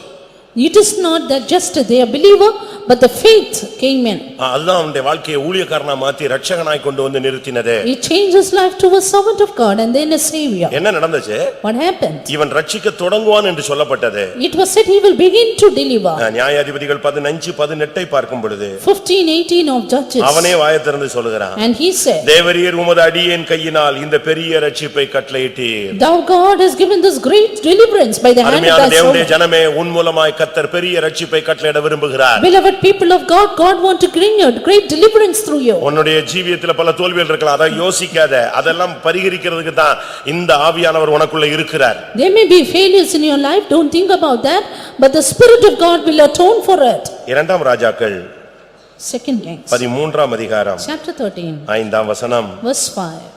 கர்த்தர் இஸ்ரவேலுக்கு ஒரு இரட்சகனை கொடுத்ததினால் அவர்கள் சீரியருடைய கையின் கீழிருந்து நீங்களானார்கள். ஆதலால் இஸ்ரவேல் புத்திரர் முன்போல தங்கள் கூடாரங்களில் குடியிருந்தார்கள். And the Lord gave Israel a savior so that இங்க பாருங்க, இங்க சேவியர்னு அழகா இருக்கு. இஸ்ரவேலுக்கு ஒரு இரட்சகனை கர்த்தர் கொடுத்தார். The Lord gave Israel a savior. அந்த இரட்சகன் யாரு? Who was that savior? யோவாகாஸ். Jehovah has. அப்படினா என்ன அர்த்தம்? What does it mean? கர்த்தர் என்னை பிடித்திருக்கிறார்னு அர்த்தம். The Lord has held me. Pastor Prabhakaran ஒரு மீட்டிங்ல சொன்னாரு. Pastor Prabhakaran told in a meeting. அழகான ஒரு வார்த்தை. A beautiful word. நான் அவரை பிடிச்சிருந்தா எப்பவும் ஓடி போயிருப்பேன். அவர் என்னை பிடிச்சிட்டாரு, அதனால தான் இவ்வளவு நாள் உட்கார்ந்திருக்கேன். If I had held to God's hand, I would have run away, but he has held me, therefore I am here. நான் பிடிச்சிருந்தேன்னா எப்பவும் விட்டுட்டு ஓடியே போயிருப்பேன் அவரை. If I had taken hold of him, I would have left him. ஆனா அவர் பிடிச்சிருக்காரியா? But he has taken hold of அதனால me. தான் நான் எங்க இருக்கேன். Therefore I am here. இன்னும் அந்த பிடி அப்படியே தான் இருக்கு. The hold is still firm. பாருங்க, அந்த அம்மா அப்பா பிள்ளைக்கு பேர் எப்படி வச்சாங்க? How did the mother and father name the child? என்ன பேரு? ஜப்பான் மாதிரியா பேர் வச்சாங்க? கச் பூச்சின்னு என்ன பேரு? என்ன பேர் வச்சான்? யோவாகாஸ். தெய்வம் யெகோவா என்னை பிடித்திருக்கிறார். Jehovah means Jehovah has taken hold of me. தேவனால் பிடிக்கப்பட்டவர்கள் ஒரு இரட்சகர்கள். Those who are held on by God are saviors. தேவன் உன்னை பிடிச்சிருந்தா மட்டும் போதாது. Not just God holding on to you. எதுக்காக உன்னை பிடிச்சாரு? Why did he hold you? நீ மேன்மையானதை பிடிக்கும்படியாக. That you may hold on to the greater. வாசியுங்கள். நான் எதற்காக பிடிக்கப்பட்டேனோ அதை பிடிக்கும்படியாக நான் ஆசையாய் தொடர்கிறேன் என்று ஒரு மனிதன் சொன்னான். A man said, I follow after with desire that I may apprehend. பிலிப்பியர் 3:12. Philippians 2:12. 3:12. நான் அடைந்தாயிற்று அல்லது முற்றும் தேறினவனானேன் என்று எண்ணாமல் கிறிஸ்து இயேசுவினால் நான் எதற்காக பிடிக்கப்பட்டேனோ அதை நான் பிடித்துக் கொள்ளும்படி ஆசையாய் தொடர்கிறேன். எதுக்கு உன்னைய கர்த்தர் பிடிச்சாரு? Why did the Lord apprehend you? சீயோனுக்கு பிடிச்சாரா? Is it for Zion? இல்ல எருசலேமுக்கு பிடிச்சாரா? Is it for Jerusalem? எதுக்குன்னு உனக்கு அப்பாயின்ட்மென்ட் ஆர்டர் கொடுத்திருக்காரு? For what are you given the order அத of நீ பிடிக்கணும். appointment? Hold on to it. அதுக்கு தான் உன்னை அவர் பிடிச்சது. It is for that he has held on to you. இந்த இடத்துல தான் இந்த வசனத்துக்கு பதில் யெகோவா பிடித்திருக்கிறார்ங்கிறதுக்கு வசனத்துக்கு பதில் பிலிப்பியர் 3:12. Jehovah has held me. For this the answer is Philippians 3:12. உன்னை என்னை எதுக்கு பிடிச்சாரு? Why did he hold you and me? எதுக்கு பிடிச்சாருங்கறத முதல்ல நீ அறிஞ்சிக்கிட்டு அதை நீ பிடிக்கணும். First know why he has apprehended you and then you apprehend for that. கிறிஸ்து இயேசுவினால் நான் எதற்காக பிடிக்கப்பட்டேனோ அதை பிடித்துக் கொள்ளும்படி நான் ஆசையாய் தொடருகிறேன். I follow after with desire, if that I may apprehend for which I am apprehended. உன்னை எதுக்காக தேவன் பிடிச்சாருன்னு நீ கண்டுபிடி. Find out for what you are apprehended. எந்த போஸ்டிங்காக கர்த்தர் உன்னை பிடிச்சாரு? For what posting the Lord has apprehended. எருசலேமுக்குரிய போஸ்டிங்கா? Is it for Jerusalem? இல்ல சீயோனுக்குரிய மகிமையான வேலையா? Is it for the glorious Zion? எதுக்காக தெய்வம் உன்னை பிடிச்சாரு அத பிடி. For what the Lord has called you, hold on அப்பதான் to நீ it. Ratchagan. Only then you are saved. யோவாகாஸ் என்கிற ரட்சகனை கர்த்தர் எழுப்ப பண்ணினதினால் அவன் அவர்களை சீரியருடைய கையிலிருந்து நீங்களாக்கினான். The Lord raised up the deliverer Jehovah's and he delivered them from the hand of Syria. 2 ராஜாக்கள் 13:4 பார்க்கும் பொழுது 2 Kings 13:4. இதுக்காக அவன் கர்த்தருடைய சமூகத்தை நோக்கி பிரார்த்தித்தான். He besought the Lord for this. ரட்சகனுடைய அஸ்திபாரமே ஜெபம். The foundation of deliverers is prayer. Prayer life தான் ஒரு ரட்சகனுடைய அஸ்திபாரம். It's the prayer life which is the foundation of a ஜெபம் savior. இல்லாம நீ ஒண்ணுமே சாதிக்க முடியாது. Without prayer you cannot achieve இல்லனா நீ anything. ஓசையிடுகிற ஒரு கைத்தாளம். Or else you are just a sounding cymbal. சத்தமிடுகிற ஒரு வெண்கலம். Or a house sounding brass. அதனால எந்த பயனும் கிடையாது. No use because of that. அப்படினால் நாம் இந்த நாட்களில் செய்ய வேண்டியது என்ன? What we should do in these days. கர்த்தர் உன்னை எதற்காக பிடித்திருக்கிறார்? For what has the Lord apprehended நீ ஒரு you? ரட்சகனாய் மாறணும்னா அதை நீ பிடிச்சுக்கணும். If you ought to be a savior, hold on to that. 1 Samuel 1 Samuel 14ஆம் அதிகாரம் chapter 14 45ஆம் வசனம். verse 45. யோனத்தான் மூலமாய் கர்த்தர் ஒரு ரட்சிப்பை கட்டளையிட்டார். A deliverance through Jonathan. ஜனங்களோ சவுலை நோக்கி, இஸ்ரவேலிலே இந்த பெரிய ரட்சிப்பை செய்த யோனத்தான் கொலை செய்யப்படலாமா? அது கூடாது, அவன் தலையில் இருக்கிற ஒரு மயிரும் தரையிலே விழப்போகிறதில்லை என்று கர்த்தருடைய ஜீவனை கொண்டு ஆணையிட்டு சொல்லுகிறோம். நீ ஒரு ரட்சகனானால் உன் தலையில இருந்து ஒரு முடி கீழ விழாது. If you are a savior, not one hair of your உன் head தலையில will உள்ள fall. முடியெல்லாம் எண்ணப்பட்டிருக்கிறது. All the hair of your head are counted. தேவன் அறியாம உன் தலையில இருந்து ஒரு முடி கீழ விழாது. Without his knowledge, none will fall to the ground. விழுமா? Will it? அது எப்படி விழும்? How will? அவங்க சொல்றாங்க ஜனங்கள் இவ்வளவு பெரிய ரட்சிப்பு அவன் கட்டளையிட்டு இருக்கும்போது அவன் தலையில இருந்து ஒரு முடி விழக்கூடாது. When he has wrought this great salvation, not one of his hair will fall to the ground. ஒரு மனிதர் கூட்டம் இப்படிப்பட்ட வார்த்தையை சொல்லுமானால் தேவன் அதிலும் அதிகமாக இருந்து தேவன் கிரியை செய்கிறவர். If the mankind can say this word, how much more can God work? நீ ஒரு ரட்சகனானால் If you are a savior, உன் தலையில எல்லா முடிகள் எல்லாம் எண்ணப்பட்டிருக்கும். all the hairs of your head will be counted. நான் சில நேரத்துல முடியெல்லாம் ஸ்டைலா மாத்தின ஒரு காலங்கள் இருந்துச்சு. There were times when I changed my hairstyle. நான் கொஞ்சம் மாத்தின உடனே அவர் மாத்துவார். If I change a little, then God will change. ஒரு ட்ரிப் அரிக்க ஆரம்பிச்சிருச்சு. Once it start to itch. அதை மறைக்கிறதுக்கு நான் திருப்பி வளர்த்தேன். Then again I started to grow up. ஆண்டவர் பார்த்தாரு, நீ எவ்வளவுதான் வளர்த்துருவ பார்க்கலான்ட்டு அவரும் திருப்பி இன்னும் அதிகமா அரிக்க வச்சிட்டாரு. The Lord waited to see how long will I do it. நான் திரும்பவும் வளர்த்தேன். And again I grew it up. ஊழியத்துல ஒரு லிமிட்டுக்கு மேல வளர்க்கவும் முடியாது. And in the ministry you cannot grow beyond a limit. கடைசில நான் சரண்டர் ஆனேன். Finally I surrendered. பைபிள்ல உள்ள வசனத்தெல்லாம் தேடினேன். And according to the verses of the Bible, என் டைரியில எழுதி வச்சுக்கிட்டேன். I wrote it in my உன் Bible. தலையில மயிரெல்லாம் ஒண்ணும் விழாது, அது அவர் அறியாமல் விழாது, அது எண்ணப்பட்டிருக்கிறது. இப்படிப்பட்ட வசனமா எழுதி வச்சுக்கிட்டு, கர்த்தாவே ஒருவேளை என் புத்தியனத்துல அந்த எண்ணிக்கையில கொஞ்சம் லெஸ் பண்ணிட்டீங்க, நீங்க தயவு செய்து பிளஸ்ஸும் பண்ணுங்க பிளஸ்ஸும் பண்ணுங்க. சொல்லுங்க. And I then wrote down all the verses regarding the hairs of the head, and then I started to say to God, Lord, because of my foolishness hairs would have fallen down, but Lord bless me. மாசத்துல இத்தனாம் தேதிக்குள்ள நான் முடிய ஒழுங்கா வெட்டிடுவேன். And I would cut my hair in discipline every month. இந்த ஸ்டைல கடைசி வரைக்கும் maintain பண்ணுவேன். And I would maintain my style like this. அதனால நீங்க தயவு செய்து எதெல்லாம் கலிஞ்சு போச்சோ எண்ணி இருந்தீங்கல்ல, இப்ப எத்தனையோ அரிச்சு அது பாட்டு கீழே போயிடுச்சு, இதெல்லாம் நீங்க கவுண்டிங்ல திருப்பி கூட்டுங்க. Therefore all that has come less to your count, please add it again. இப்ப நம்ம ஆளுங்களுக்கு பிரேயர்ல ஒரு முக்கியமான பிரேயர், தலையில இருந்து எல்லா முடியும் போகிறது. One of the important prayer of all our people is all the hair should fall down. அப்படிதானே? Is it not? தண்ணி மாறி விட்டது, The hairs, சோப்பு மாறி விட்டது, ஷாம்பு மாறி விட்டது. அடுத்து வேற என்ன சொல்லுவீங்க? பாடியில சத்து இல்லை, எப்படிலாமோ சொல்லி நீங்க என்னெல்லாமோ பண்றீங்க, ஒண்ணும் கிடையாது. கவுண்டிங் அங்க கூட்டல் குறைத்தல் அவர் கையில இருக்கு. you do many things to add up things to your texture. நீ சுருட்னா குறைப்பார், அமைதியா இருந்தேன்னா கூட்டுவார். If you are silent, he will add to it, or else if you are very active, then he will decrease it. நான் ஜெபிச்ச பிறகு கரெக்ட்டா clear ஆயிடுச்சு. After I prayed that, it was cleared. இது ஒரு எழுத்தின் பிரகாரமான ஒரு experience. This is a literal experience. ஆனா இது உண்மையா சொன்னது என்னன்னா, But what is the truth here? உனக்கு விரோதமா ஒருத்தனும் எழும்ப முடியாது. Not one shall rise against you. அதனால தான் அந்த ஜனங்க சொன்னாங்க, இன்னைக்கு அவன் தலையில உள்ள ஒரு முடி கூட கீழ விழாது, இவ்வளவு பெரிய ரட்சிப்பை அவன் இரட்சகனாய் நின்று செஞ்சிருக்கிறான். Because he has wrought this great salvation, not one of his hair shall fall to the நீங்கள் ground. இரட்சகனாய் ஒப்பு கொடுத்து பாருங்க, உங்களுக்கு விரோதமா ஒருத்தனும் எழும்ப முடியாது. எழும்பினாலும் அவன் இடுப்பு முறிஞ்சு போயிடும். Surrender yourself as a savior, not one can rise up against you. If he rises up, his head will fall down. ஒரு நாள் கூட்டம் நடத்திட்டு இருக்கும்போது பாஸ்டர் கேவி பால் அவர்கள் கூட்டம் நடத்திட்டு இருக்கும்போது, One day, ஒரு கேவி பால் ஏதோ ஒரு பாஸ்டர் மீட்டிங் நடத்திட்டு one இருக்கும்போது, pastor was conducting a meeting. அது hospital seat. It was under the asbestos sheet. பக்கத்து வீட்டுக்காரன் ஒரு பெரிய கல்லை தூக்கி மேல போட்டான். The neighbor put a big stone upon it. கூட்டத்துல டமால் விழுந்து உடைஞ்சு எல்லா ஜனங்கள்லாம் சிதறி ஓடிட்டாங்க. Suddenly it broke down and all the people ran away. அப்ப உள்ள பாஸ்டர்ஸ்லாம் நம்மள மாதிரி பண்ணா சோத்ரம்லாம் நம்ம போறோம். அப்பலாம் அவங்க அப்படி போறது இல்ல. அந்த The கல்லை எடுத்துட்டு வந்தாங்க. pastors during those days, he said, bring the stone. எல்லாரும் ஜெபம் பண்ணு. All pray. இந்த கல்லை தூக்கி போட்டவன் லேவியனுக்கு விரோதமாய் போட்டிருக்கான். லேவியனுக்கு விரோதமாய் ஒருவன் எழும்பினால் அவன் இடுப்பு எலும்பு ஒடியும்னு பைபிள்ல சொல்லுது. ஆவியானவர் சொல்றார், எல்லாம் ஜெபம் பண்ணுனாங்க. The man who has put this is against the Levite, therefore his rib shall be broken. Let us all pray.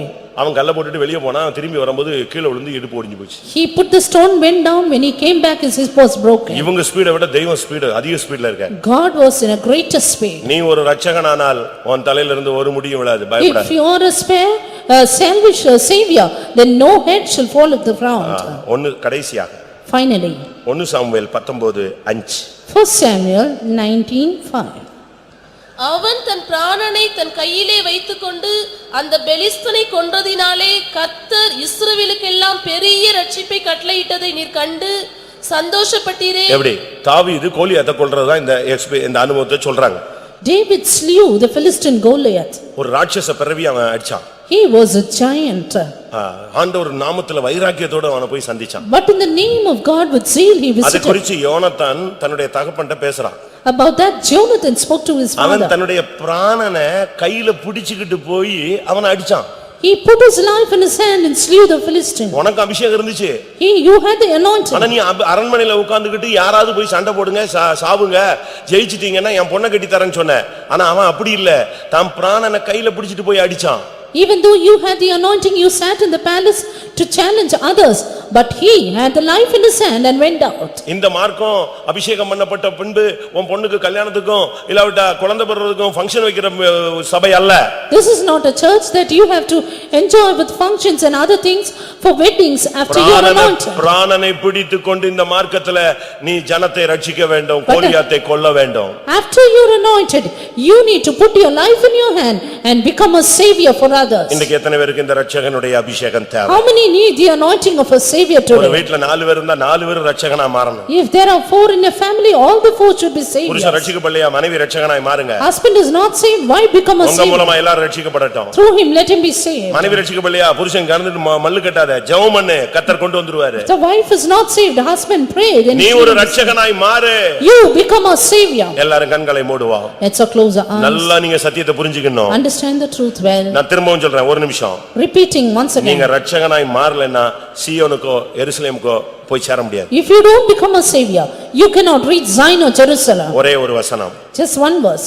ஓபதியா Obadiah 21 வசனம். verse 21. இதுதான் highlight. This is the highlight. இந்த வசனம் தான் ரொம்ப முக்கியம். Very important verse. ஓபதியா 21. ஏசாவின் ஓபதியான்னு நீங்க 7 அதிகாரம் இருக்குன்னு நினைச்சிடாதீங்க. அதுக்கு தான் 21 வசனம் சொன்னேன். ஒரே அதிகாரம் தான். ஓபதியா 21 எழுதிக்கோங்க.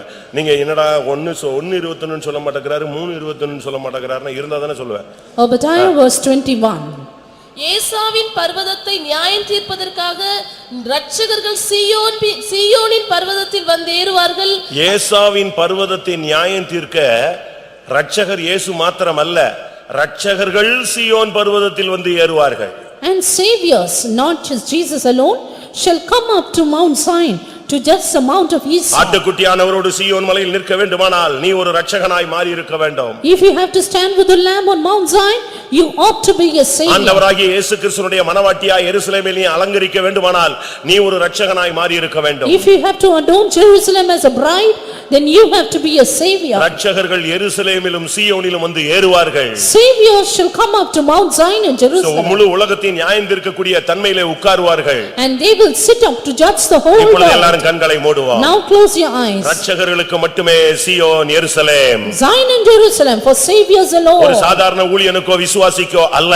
Not for an ordinary servant of God. வேதம் சொல்லுகிறது இரட்சகர்கள் சீயோன் பர்வதத்தில் வந்து ஏறுவார்கள். Saviors shall come up to Mount Zion. எவ்வளவு அருமையான தேவனுடைய வார்த்தை. What a beautiful word of God. ஆண்டவர் எவ்வளவு தேவனுடைய திட்டத்தை வைத்திருக்கிறார். How much plan God is having for us. அப்பொழுது ராஜ்யம் கர்த்தருடையதாய் மாறும். Then the kingdom shall be the Lord's. அந்த வசனம் அழகாக சொல்லுகிறது. The word says. ஏசாவின் பர்வதத்தை நியாயந்தீர்ப்பதற்காக இரட்சகர்கள் சீயோன் பர்வதத்தில் வந்து ஏறுவார்கள்.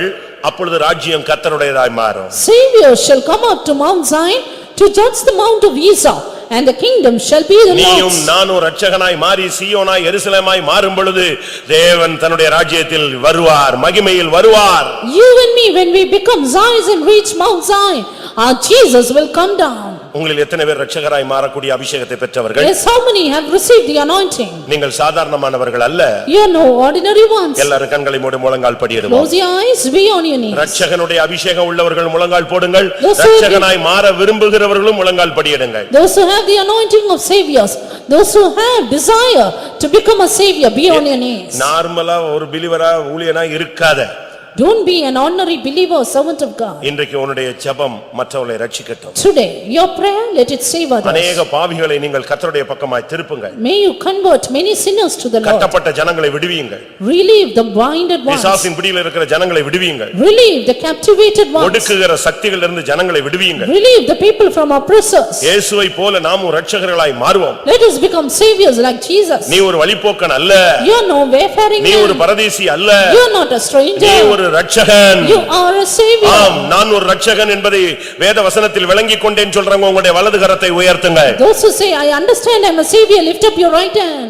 இதுவரை நீ மௌனமாய் இருந்திருக்கலாம். Hitherto you would have been silent. இதுவரை நீ கண்சாடையாய் இருந்திருக்கலாம். Hitherto you would have been இதுவரை நீ பொறுப்பற்றவனாய் இருந்திருக்கலாம். Hitherto with no இதுவரை நீ responsibility. கவலையற்றவனாய் இருந்திருக்கலாம். Hitherto with no இதுவரை உன்னுடைய carefulness. அபிஷேகத்தை குறித்த ஒரு தெளிவான அறிவு உனக்கு இல்லாமல் இருந்திருக்கலாம். Hitherto with no clear O, understanding. இன்றைக்கு கர்த்தர் உன்னோடு பேசுகிறார். Today the Lord is speaking. என் மகன், ஓ என் மகனே, My son, என் மகளே, my daughter, ஒத்னியேலே, Othniel, தாவீதே, David, Ehud, Yehud, யோவாகாஸ், and Joahaz. நான் உன்னை இரட்சகனாய் அபிஷேகம் பண்ணுகிறேன். I have appointed you saviors ஜனங்களை விடுவியுங்கள். to deliver the people. பரிசுத்தர்களாய் மாறுங்கள்.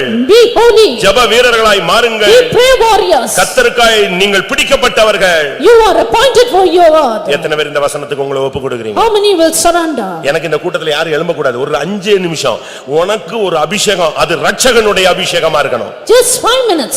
Receive the anointing of a savior. நீ சின்ன பையனா பிள்ளையா இருக்கலாம். You may be a little boy or girl. இல்ல ஊழியக்காரங்க விசுவாசியா இருக்கலாம். You may be a servant of God, a இல்ல believer. புதுசா கூட நீங்க வந்திருக்கலாம். You may be a fresh என்னவோ coming. பிரசங்கம் பண்றாங்களே இரட்சகன் இரட்சகன், அப்படி ஒரு ஆவி இருந்துச்சுன்னா அந்த அபிஷேகம் என் மேல வரட்டும்னு சொல்லுங்க. Lord, if there is a spirit of a savior, let that spirit come upon me. நீ இன்னைக்கு இரட்சகனாய் மாறினார். Become a savior உன்னை today. கொண்டு மகத்தான காரியங்களை தெய்வம் செய்வது மாத்திரமல்ல, Not only God doing great things to you. இயேசு மகிமையிலே வரும்பொழுது நீ சீயோனில் எருசலேமில் வந்து ஏறுவாய். When Jesus comes in glory, you will come up to Mount எல்லாரும் Zion. இரட்சகனுடைய அபிஷேகத்துக்காக காத்திருப்போம். Wait for the anointing of savior. கர்த்தர் இன்னைக்கு உன்னை எழும்ப பண்ணுகிறார். May the Lord raise you up. நீ மௌனமாய் இராதே. Don't be silent. நல்லா புரிஞ்சுக்கோங்க. Understand well? இந்த பிரசங்கத்தை கேட்டுட்டு நீ டம்மியா போனீனா, After hearing this sermon, if you are dummy, வெறுமையா நீ போனீனா, if you return empty, ஒரு அந்நியனை போல நீ போனீனா, if you return a stranger, இதே போன்ற ஒரு சம்பவம் எஸ்தருக்கு நடந்துருமோன்னு சொல்லி மொர்தெகாய் பயந்தான். Mordecai feared if Esther would face that. மொர்தெகாய் போய் எஸ்தர்ட்ட பேசினான். He went and talked to Esther. உனக்கு ராஜஸ்திரீ தான், You are a king's உனக்கு daughter. ரதம் இருக்கு, You have மதிப்பு chariots. இருக்கு, You have many மரியாதை things. இருக்கு, You have சிங்காசனம் இருக்கு. everything. You have throne. ஆனா நீ இந்த காலத்துல நீ மௌனமா இருந்தீனா, But if you hold your ரட்சிப்பு peace at வேற this ஒரு time, இடத்துல இருந்து வரும். salvation will come from another place. உனக்கு கார் கொடுத்திருக்கிறாரு, வீடு கொடுத்திருக்காரு, மனைவி பிள்ளைகள் வேலை வசதி கொடுத்திருக்கிறாரு.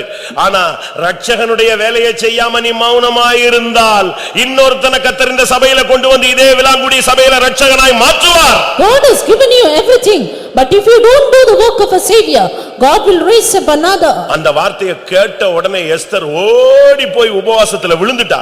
Soon Esther went down to fast. ஆண்டவரே அப்படி ஒன்று சம்பவிக்க கூடாது. Lord, let not that happen to me. நான் மௌனமாய் இருக்க மாட்டேன். I will not be silent. நான் செத்தாலும் சாகிறேன். If I die, let me என் ஜனம் die. ரட்சிக்கப்பட வேண்டும். My people should be saved. எத்தனை பேர் இன்றைக்கு ரட்சகனுடைய அபிஷேகத்துக்காக கதறுகிறீர்கள்? How many cry for the anointing? அருமையான தேவனுடைய பிள்ளையே, கர்த்தர் இன்னைக்கு ஒரு ரட்சகனுடைய அபிஷேகத்தினால் உன்னை நிரப்பி அனுப்பட்டும். Child of God, may God fill you with the anointing of a savior.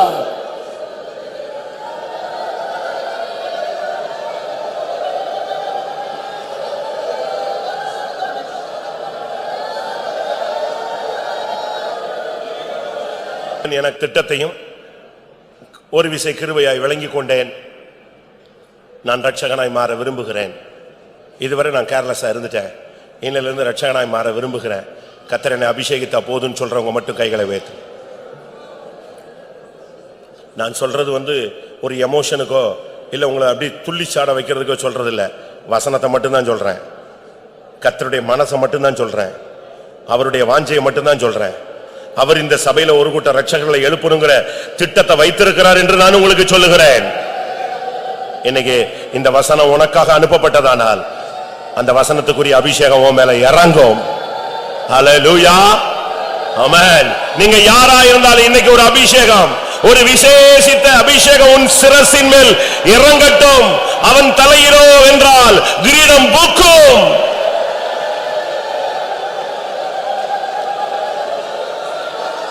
உன் தலையில் அபிஷேக தைலம் என்னும் கிரீடம் பூக்கட்டும். ரட்சகனுடைய கிரீடம் இறங்கட்டும்.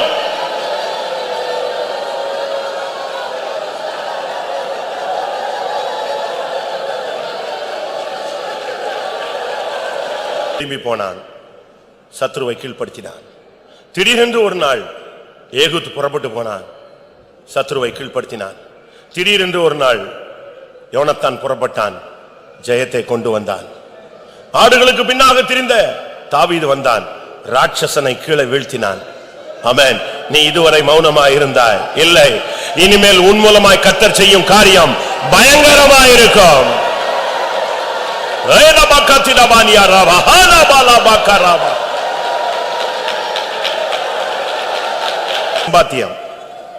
இனி உன்னுடைய கையின் பிரயாசம், இனி உன்னுடைய காணிக்கை வீணாய் போகிறதில்லை. எத்தனை பேர் அதை பிடித்துக் கொள்கிறீர்கள்? ஹல்லேலூயா. இந்த வாக்குத்தத்தத்தை, இந்த வசனத்தை, இந்த வார்த்தையை எத்தனை பேர் கேட்ச் பண்றீங்க? ஹல்லேலூயா. இனி உன்னுடைய காசு வீணாய் போகாது. உன் கைகளின் பிரயாசத்தை நீ சாப்பிடுவாய். பாக்கியமும் நன்மையும் உனக்கு உண்டாய் இருக்கும்.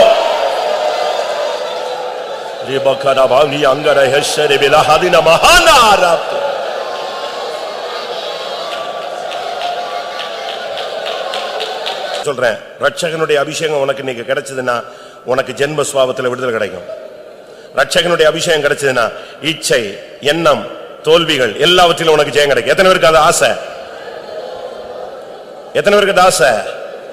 ஆமென். இன்னைக்கு ஜென்ம சுபாவத்தில் உனக்கு விடுதலை. நீ வேணா சேலஞ்ச் பண்ணி பாரு, இந்த அபிஷேகம் உன்னை மாற்றும். ஹல்லேலூயா. நீ உலகத்தை ஜெயிப்பாய், மாம்சத்தை ஜெயிப்பாய், பிசாசை ஜெயிப்பாய். அந்த வல்லமையை கேட்டு பெற்றுக்கொள்.